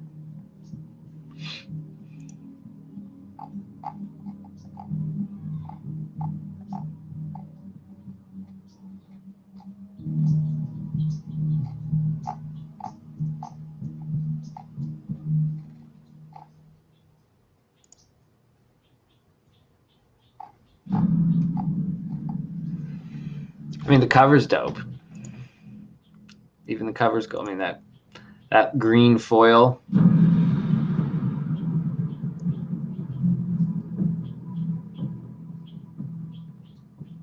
Yo, Alan, hop on, brother. Alan and Pack of Jack, let's get it going. Let's talk some DB. Hey, DB. I can do it for like 45. I gotta see if this dude wants to still talk.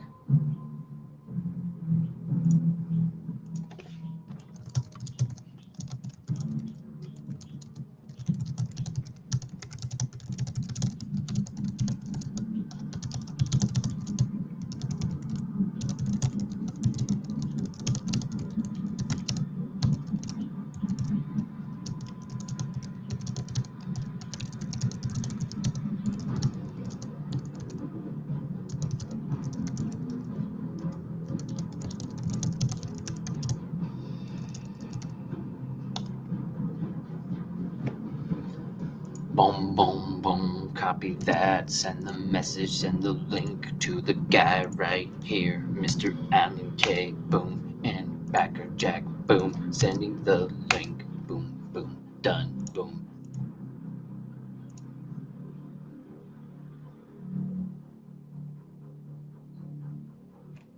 This music. How do I edit my title? Do I go like my studio? I can take off like, oh god, oh, editing the title during the, it's kind of stupid though, isn't it? Yeah, what's the point of that? I can read some more. I know, right? Some of you guys just, it's because you know, I keep forgetting. Like, duh, you'd want to hear more, I guess. See above about Julie. Queen Anne, I know. I've camped at Area 51. I have camped at Area 51 upwards of, I think, 50 times. Julia Gulia. Julie Van, oh, there's a Julie Van Cleef in Jacksonville. Oh my god, I almost threw up in my mouth. I almost just threw up in my mouth. Oh my god. Oh my god. With the book out. Oh my god. Hello? Hold on. What's up, dude? Nah, man, she is taking the girls to get shots. You want to go with? Get a shot? She already left. Yeah, no, I'm kidding. I just assumed you didn't want to do a shot. I'm live right now. Wait, what shots? What? I don't know. They're just getting shots, dude. It's no one's business whose shots or what shots, right? Especially when we're live when people are listening. Oh, it's Lucky. Hi, Lucky. Can I GT something? GT? GET something. With what? Like, how much? Yeah. Why? No. You gotta ask your mom on that one. I'm not against it. You just gotta ask your mom. She got paid. Hey, come on. You gotta ask your mom. That's the deal on that. You know, for Fortnite. Let's not argue. Let's just say, okay, wait for mom. She's gonna be home in like an hour. I bet you she says yes. An hour? I bet you she says yes. Call me crazy. You're crazy. Yeah, she called me crazy.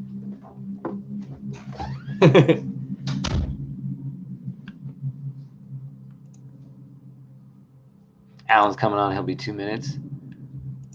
Boop, boop, boop, boop, boop. Ask your mom is on. It's such a go-to. It's such a go-to. Mr. Orange, you understand me.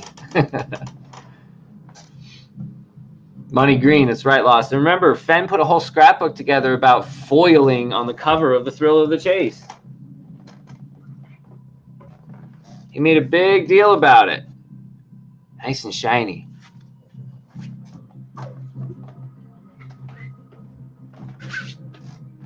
Nice and shiny.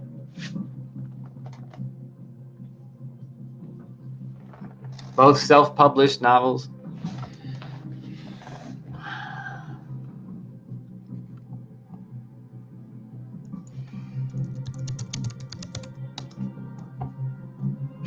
Jesus.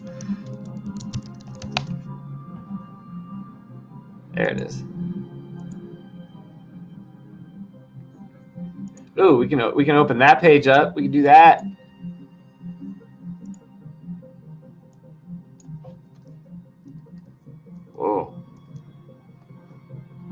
me smaller. How about that?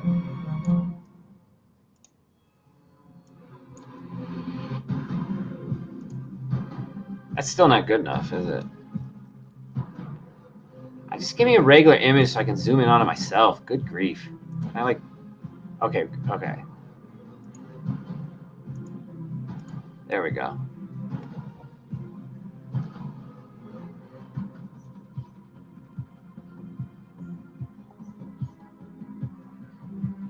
I kind of have a theory that this book has purposely looked to have been aged. You can fake this kind of thing. Didn't Fenn say he talked? I mean, again, you'd have to assume Fenn has something to do with ha ha ha, but forgeries, you can make this look old. I think it's purposely been made to look old. That's my theory.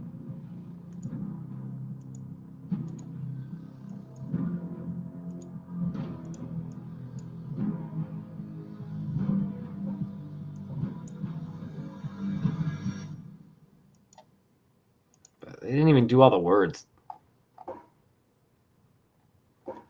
After the caper, I divided the money.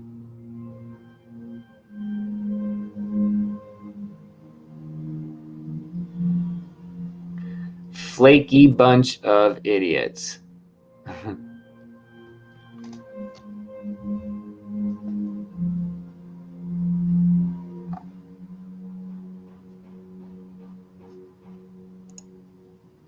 What up, playa?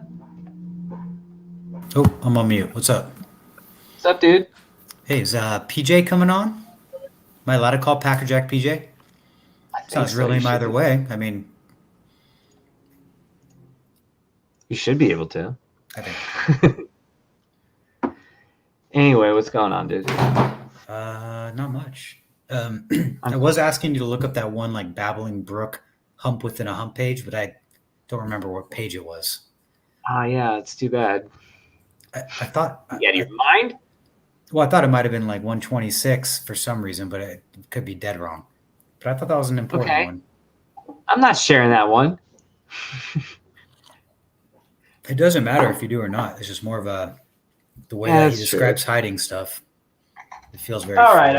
Oh, I think I already read that one, actually. Is that the $23,000? Yes. Wait. Yeah, exactly. Yeah. No, it's... Oh, wait, hold on. But it's two separate pages, so you might have read one or the other. Okay, hold on. I'm on 126. It goes from like the bottom of one to the top of the other. I just don't remember the page numbers. Maybe I'm wrong on the page number.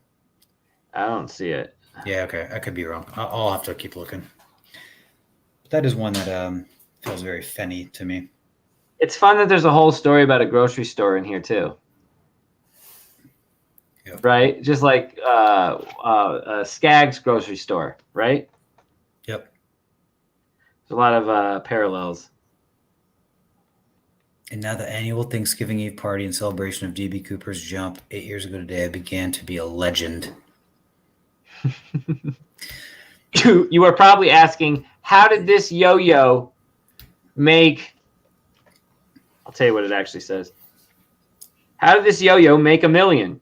Easy. Anyone can make $1 million, especially if he has a couple $100,000 to start with. Wait. Back up. Wait, sorry to interrupt. Are you saying in this book it says yo-yo? Yeah.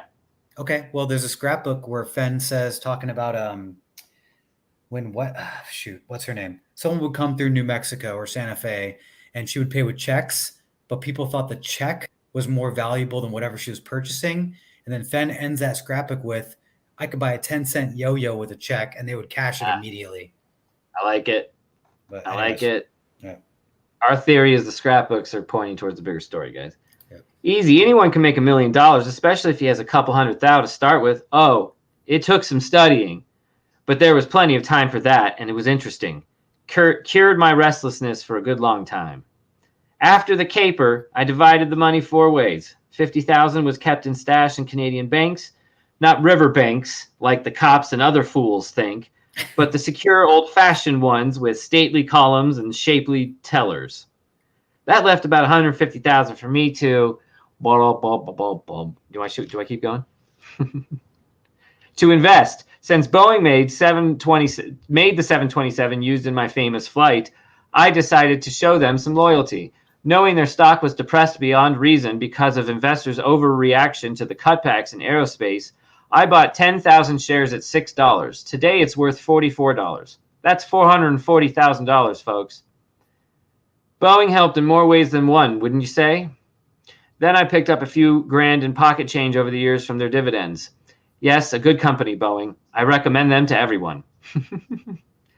And again, now Bavetta tried to show me how the stock price really wasn't $6 in 1983 or whatever, but it's split a bunch of times. But like if you go on Google and you're writing the stock price history, the Google history just says it was at $6, and then it doesn't hit $44 until the mid 2000s. Again, I still think even if maybe Fenn didn't know how to look up the stocks properly or whatever, and with splits, and just did the Google search of what it was. And they saw it was $6 or $4 a share, and so that's what they wrote in the book. And then they saw, now, and they looked it up, and it said $44 a share, and they went, okay, that's what it. They didn't put the splits into consideration because he's not a stockbroker. I don't know. I don't know how to make sense of that. Either way, it's weird. It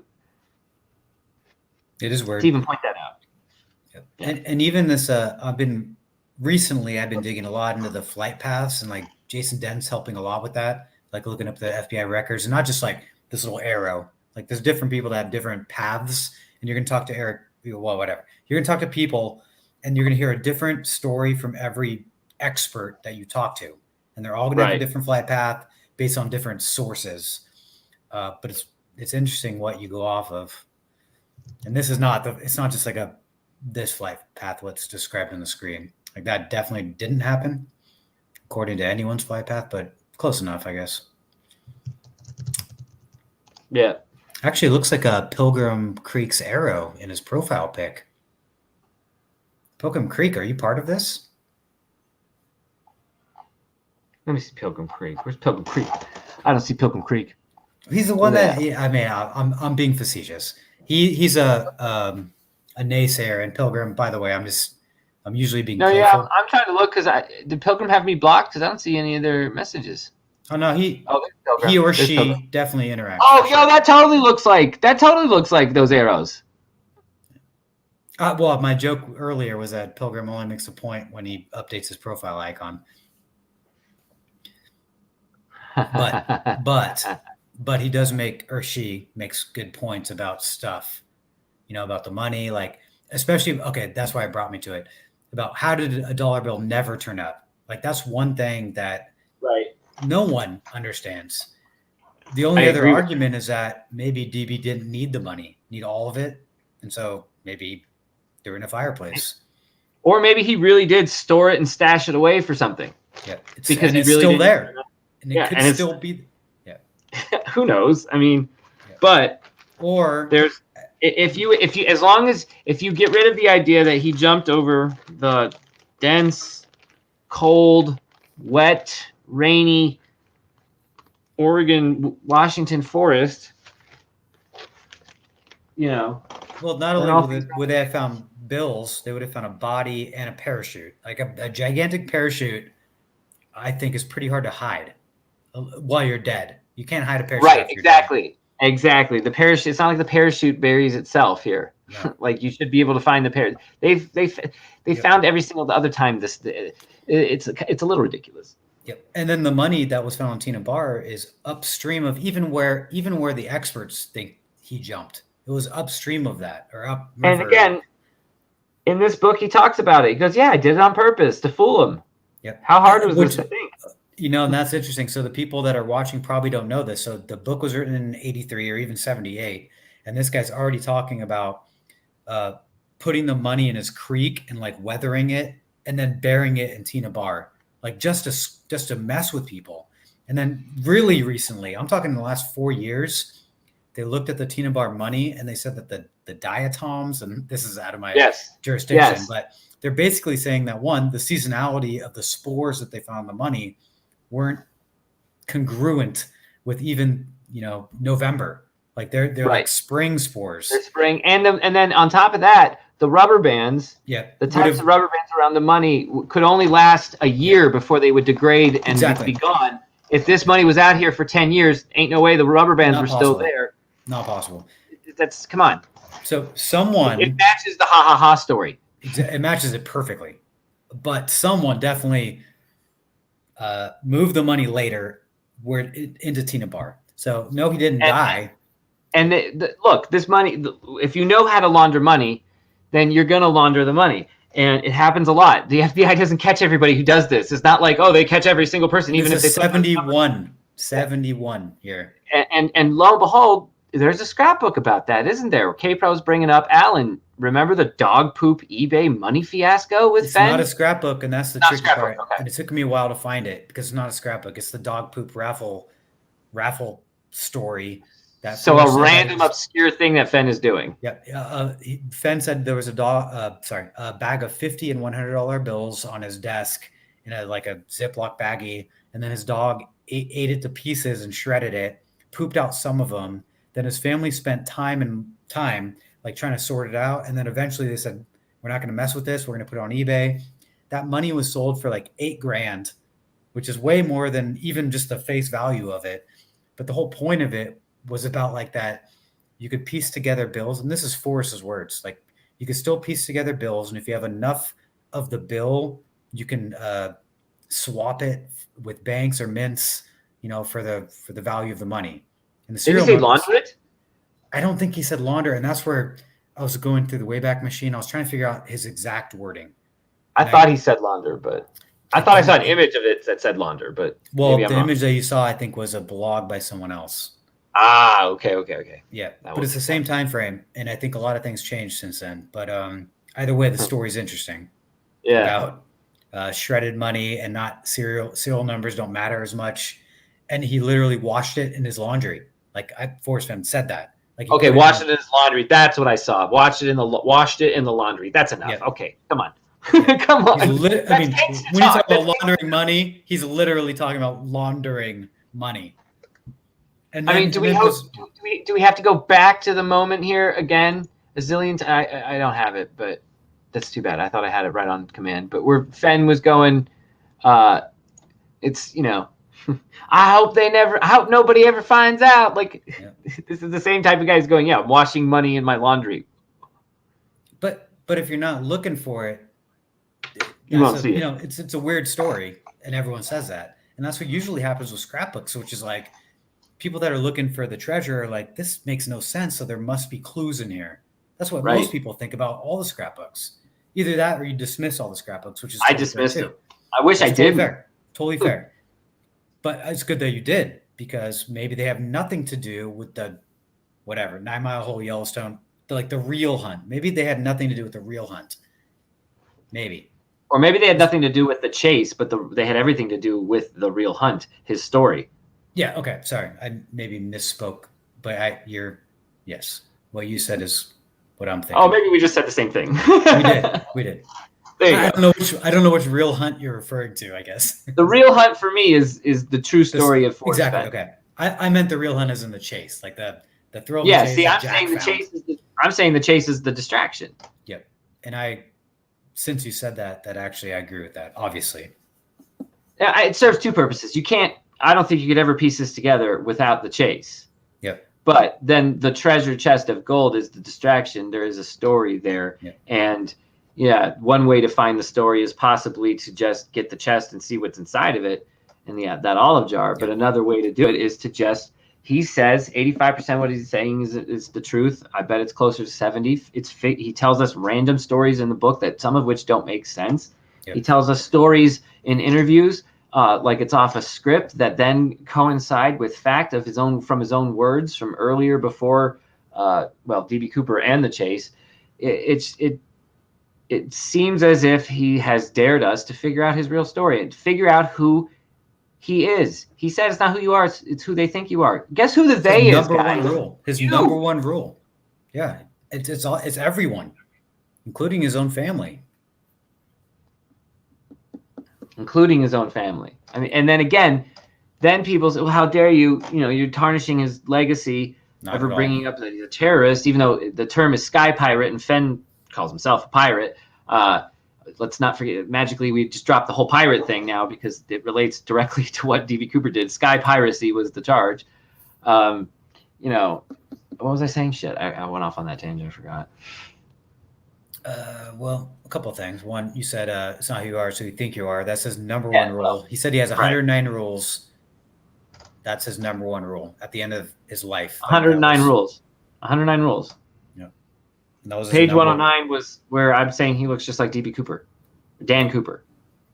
109 rules, and that was his number. At the end of the day, I don't know if you've heard the interview where he said his rules weren't stagnant. He kept moving them up and down as far as I always thought that was a hint for the clues for the poem. It that could you're have supposed been. to move them up and down. Maybe it was. I was assumed that, but neither here nor there. What did he say? Either way, the number one rule that he ended on with when he said, "I have no more rules," is that it's not who you are, it's who you think they are. That's his number one rule at the end of the day. At the end of his life. Sorry, not the end of the day. I don't get how we can start then to doubt why it's bad to doubt his backstory all of a sudden. This is what it seems like he was pushing for. And again, this is what I was going to get to. Shiloh, direct descendant of Forrest Fenn, grandson, guy that you all know and love, was asked a bunch of questions, and the only one he refused to answer was something, don't ask about a clue that I can't give you. And no, D.B. Cooper. But that's an interesting story. Notice I didn't answer it. Then he did answer it with that extra nudge. And from what I can ascertain here, the context of this conversation was it's time to clear the friggin' air. Enough with the mumbo jumbo. My family wants to move on. I'm going to be taking over because my mom doesn't really want to do this anymore, and I completely understand. It seems like that was the tone of this conversation. So not the place in which you'd want to throw gas on top of a already burning fire to make it turn into a firestorm by having that be the one thing you don't talk about and mention you don't talk about with a smile. Come on. With a smile, I think that's key. It wasn't that's offensive. I don't know if I just made that up. I don't know if I just made that up. No, but I think the point is that, at least how Caper described it, and Shannon and Cynthia, they all agreed, that's three of them, saying that it wasn't a nope. It wasn't just a shrug off, don't talk about that again. It was an obvious pause and then an additional comment. And that's right, the pause. There's a pause there too. Come on, he's taking it seriously. And then did you notice I didn't answer that? I think that was actually his phrase. Now, the only thing you have left if you're a naysayer is to say, oh, he's just joking. And I understand. Well, that's fine. That's fine too. And guess what is also a joke is funny books and ha ha ha and it's all adding up. It's all adding up. But how did he get away with it? He was CIA. I think it's very important though to think that he could have shut it down, even if it was a lie. Even if Forrest Fenn is D.B. Cooper, he could have easily just said, "No, Caper, that's ridiculous." And then Caper would never have. She probably would have accepted that. Same with Cynthia, and just shut it down. I don't think there's any discrepancies here. I think Shiloh understands Caper is the one who speaks to the community and has said, especially in the last couple months, it's whatever you tell me, I'm telling people. She's on record saying it. This is, he knows who he's talking to by saying this. He wants that out. I'm allowed to then talk about it. Yeah. But then why does he want it out? And if it's just for fun, that's fine. And I'm having fun. But that literally goes against the premise of the conversation. Exactly correct. Because you don't want these crazy conspiracies leading people in crazy spirals and doing things they shouldn't be doing. So why leave that open, Shiloh, if you're watching? But thank you for doing it. Anyone who believes the feds don't know who wrote "ha ha ha" is not using their brain. Pilgrim Creek, I ask you this question honestly and seriously: have you gone through the thousands of FBI files on the D.B. Cooper case that were released from the Freedom of Information Act? Please, good question. Before I address it, because I can address it in a whole different way. Whether you say yes or no, it doesn't even matter. I'm just curious first. Yep. Because we have. Pilgrim. Because we have, yeah. Treasure Warriors. Alan Kay, now knowing Steph and Mindy wrote a book on Forrest being D.B. Cooper, could it also be possible Shiloh read the book? From Steph and Mindy, maybe. I don't know. I know that he was asked, I think, about ha ha ha, and he said, I hadn't heard of it. Which again, if it's all real, right? And he goes, I can't talk about D.B. Then he's going to go, there's anything from that point D.B. Cooper related, it sounds like he's the keeper of that secret, so he's not going to tell you any more than what he's just done. Notice I didn't talk about it. That's the only hint you're ever going to get. Notice I didn't talk about it. Yep.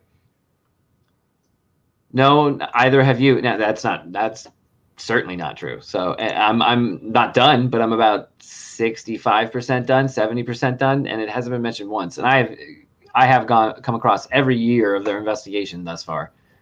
They never mention it ever. Cool. That leads me to believe it didn't come out in 1883. Pilgrim Creek, can I ask what your objective is, I guess?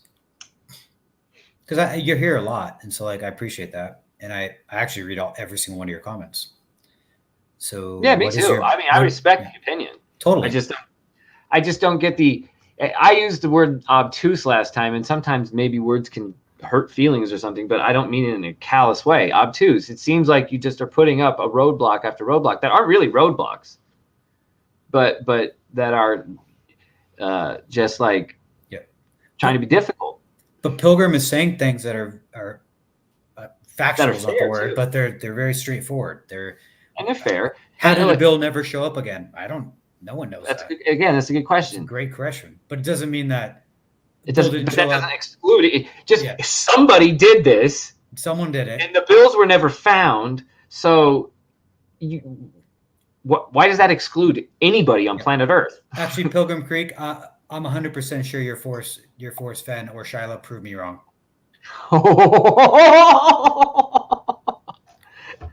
Oh, Alan's laid down a challenge, Pilgrim Creek. He is saying you are a Fenn. I need first, last name, and social security number in order for you to be correct. Challenge. No, I'm joking. I'm totally joking, of course. I don't want to see any of that in the chat. Oh, what's up? Can you send me a link? Hopefully there's Packer Jacks in that, or K-Pro. No, it was Candy. I'll send her a link. Oh, okay. Yeah. Well, she has the other book that I had. What are the yeah. I don't want to like talk about any of the other shit though. Yeah, no, all good. Well, that's not going to happen anyway. I don't think. Yeah, I know what you're saying. Yep. I'm not assuming Candy will either. I'm giving her the benefit of the doubt. I'm not like assuming anything. I'm just saying I just want it on record. Yep. And one thing I will say, and I'm not even looking. I should look at the chat. One thing that I am not pretending to do is that I'm the first one to even think about this. And so for the record, for 52 of you, Stephanie and Mindy paved the way, and maybe there's someone before them that paved the way. And I've heard other people like Packer Jack have had the book for 7 years. Like, I'm not trying to pretend. Exactly. And I wanted to say that that's overall for the chase too. Like Jack finding it in 2020 or whatever, like I guarantee you he worked off the back of other research. Everyone did. Yeah. That's the best way to do it. That's what you should do. Yeah. It's just dope that we can all work together now towards a common goal. Yeah. But in the story. I'm only saying because I see on Facebook, like, it was Stephanie and Mindy that heard it first. Like at the end of my presentation, I was promoting their book and saying that that's how I figured out that there were other people that had already done the research. It's one of the things that convinced me it might possibly be something that should be looked into. I don't believe Forrest Fenn would want someone going down that fucking rabbit hole just to be completely evil. Write a whole 500-page book on it. Ha ha ha! Fuck you! I got you. You wasted so much time of your life. I got you to waste all your days doing this. That doesn't seem like that's fucked. If he did that, you know what I mean? So like that's their book is one of the reasons why I was like, okay, maybe. I mean, way back when I was first looking into it. Yeah. And they're way ahead of my time. Like I was looking at Stephanie before I even thought about DB. I was following her just for Forrest Fenn solve, and then I followed her to DB Cooper. Like, yeah, I wasn't there when I came around. I know I was on both, and I saw them have a thread on it too. I think that's what led me to finding out that Fenn led to them having that book was I saw them have like because I had a name on Thor, but I didn't have a name on Chase Chat. For some reason, I thought you needed a name on Thor when I first got on it, like to look at pictures and shit. But I guess you didn't. But like on Chase Chat, you could see everything. So I was like, all right, whatever. I don't need a name then. Even better. Hi, Andy. Hey. Hello. What's up, you guys? Are you going to give us clues for Houses Asunder? No. No clues. No clues. God, everybody gives so many clues away. You guys got to stop giving clues away. I'm not giving any clues away. I know. No, not even you. I think Copper Dan's giving too many clues away. I'm telling him to shut up. Copper Dan can continue doing that because we got this competition seeing who's going to get solved first, and I think it's going to be him. Well, I can tell you, I haven't worked on either. I mean, I started both of them, but then I was like, all right, for DB Cooper, since I'm going boots on the ground in Nah, December. you took a look at mine. You're like, oh, that's indie. Fuck indie. No. I think I said fuck. I thought it was. For some reason, I thought it was gonna be like Harry Potter bullshit or something like that. But I came out and told everybody it's not Harry Potter. I know. Then, but again, like as soon as that started and Copper Dan started, like I have the coin and shit. I looked at the map, but again, I'm like, I'm not going to. I think I might be in Minnesota, but I'm like, I'm not going to that area until maybe in like after Christmas. So, and then I was just like, DB Cooper, we're going boots on the ground first week of December. So after that, then I'll get back to that stuff. I have a feeling I already know where you and Alan are going, and well, don't fucking say it. I'm not. Well, you have a book. You know the area, though. You know the area. Probably. The area you might know. I don't know if you know the precise location that we were going. That's like saying Yellowstone. Like, yeah, right. What if the CIA? I messaged you. You messaged me. I'll look at it in a second. What if the CIA had Fenn paradumper in Area 51? I completely think Fenn flew out of Area 51 before. He flew with the atomic bomb in his plane. He was CIA. He absolutely flew in Area 51, I think. Yeah, you have the Yellowstone area, Candy. I don't think you're as close as you think you are, but it's a good try. I'm not really trying to get close. I just remember it's like a double Yellowstone. You're double Yellowstone, but you're in the right vicinity.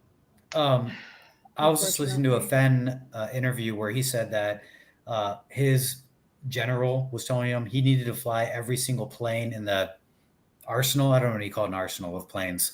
But then when Fenn first saw the F-100, it was top secret. So I'm not Air Force, and I'm not even military.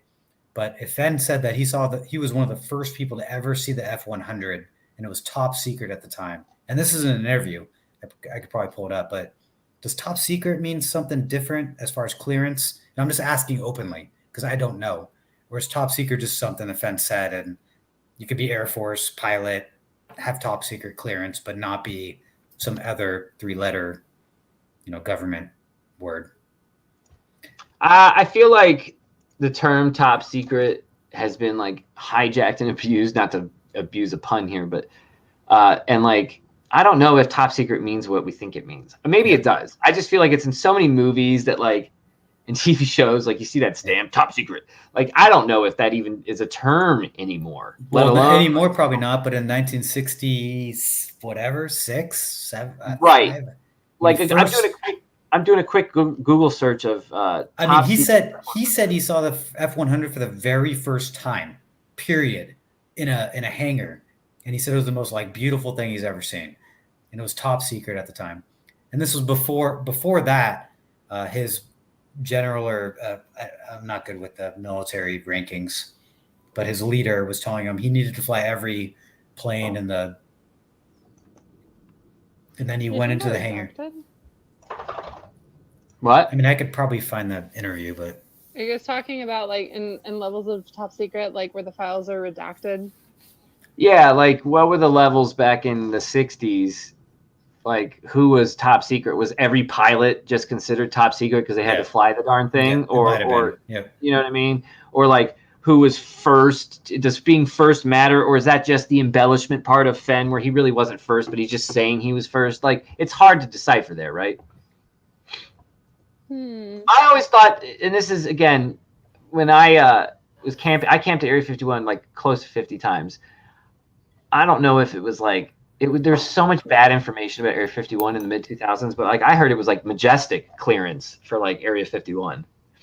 But again, that could have been a made up term, majestic, because it's based off the Majestic 12. Like I don't even know if that. I guess that could have been a real thing, but like maybe they like. I heard that might have been like a false story planted to fuck with people. I don't know. I mean, for all we know, it's levels and blah, blah, blah, and then you have to say that, and that's top secret. I don't know. And the interview I'm referring to is on Dal's Thrill of the Chase YouTube channel. It's not like Is that still up? I mean, guy has taken everything down. It's still up because I literally just listened to it like 2 days ago, and I was just listening to Fenn talk about airplanes, and like I don't know. I hope that guy knows how important he was to this whole thing and how like. I know, but why shut down his site and then like recreate one and then shut that down too? Maybe he just doesn't have the time to do it anymore. Yeah, and it must be exhausting. Like I yeah, feel that's bad what I mean. for Dale. And if you yourself don't have the answer, maybe even then it's even more frustrating. It's like a reminder. I don't know. Maybe he's satisfied. Maybe he's not satisfied. Both reasons could be why he shut it down. I just know, like, I hope the dude understands how important he was. Like, and still is though, and still is. Yeah, there's probably nuggets of information that he still hasn't told someone. Right. Like, sure. I wish I had access just so we could keep comparing other DB stuff. Well, maybe that's the next featured guest on your channel, Ben. I don't know if Dale likes my ways. There's people in this chase who don't appreciate my weed habits, but I don't know if he's one of them. Hey, pretty soon I'm gonna be on your level, Ben. You showed me those. You sent those gummy bears to me. Those were next level. She had 25 milligram gummy bears. I read it as only 25, and it's like 625 milligrams, and I'm like, yeah, you thought it was 25 spread out through all the gummies or something, right? How much did you take? I haven't gotten them yet. I ordered them yesterday. I'm gonna take like a little baby piece, and then I'm probably gonna go live. Just bite an arm off to start. Yeah, just one arm. It's a little cube. I'm probably gonna be like, you guys, I see colors and here's like, I don't know. It's just bad. I'm gonna be like grandma's boy. Jason Dent says, I think DB Cooper heist was perpetuated by the FBI, especially how the investigation was in shambles from the start. Now, I just think it shows how shitty the FBI has been throughout the years, personally. And when there's no interagency cooperation with the CIA, who really run the show, you're not going to, especially if it's one of their own, the CIA, you're really not going to find them. And Jason, I'll take one CIA agent over a whole FBI division. What'd you say, Alan? Sorry. I was going to say, Jason Den, I invited you to a Facebook group, but that dude has some really good interviews, but one of them recently was about the flight path, and they were arguing whether or not you go off of FBI records or off of like airline records. And it was just an interesting back and forth battle, and I thought you might be interested in that. That's why I invited you to that group, just so you know. But it's fun. I mean, either way, it's fun. So.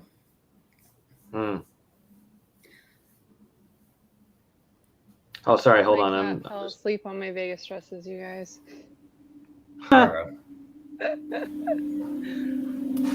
great. So, Alan. Yes. How many hours of your life have you been wasting away on Houses of Thunder? You know what? I think I was like 100 miles per hour for the first whatever month, but then so many rabbit holes in so many different directions. And then your new video, which actually put a stop to some of those. And it's not that I'm broken, but it's hard to like reignite a fire, you know? But the team is still full force. Does that mean you don't like it no more? Because no, not at all. No, it helped. Thank you. It helped. 100% helped. So I mean, you should have seen Gigi's messages to me yesterday. She was straight up just going off on my ass. Yeah, I'm sure. I mean, it's hard, but it should be hard. She's going. Oh my God! Packer Jack just found something. What?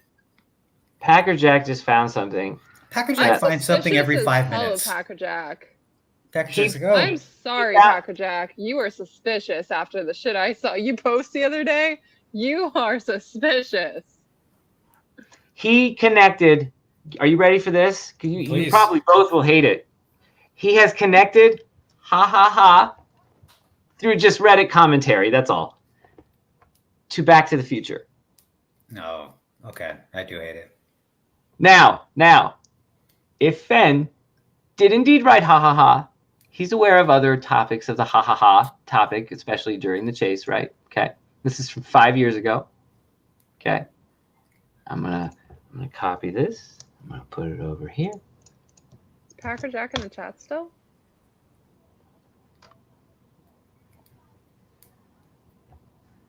I don't know if Packer Jack is in the chat. I just saw the message because I don't check stuff when you guys message me like all the time. Oh no, he just he just messaged me, so I know he's watching. He obviously wants me to share this. It's not like he said don't share. You know what happened the last time he shared something and we followed it? This is that of everyone's control, right? But I got to go to the area in which he told me about.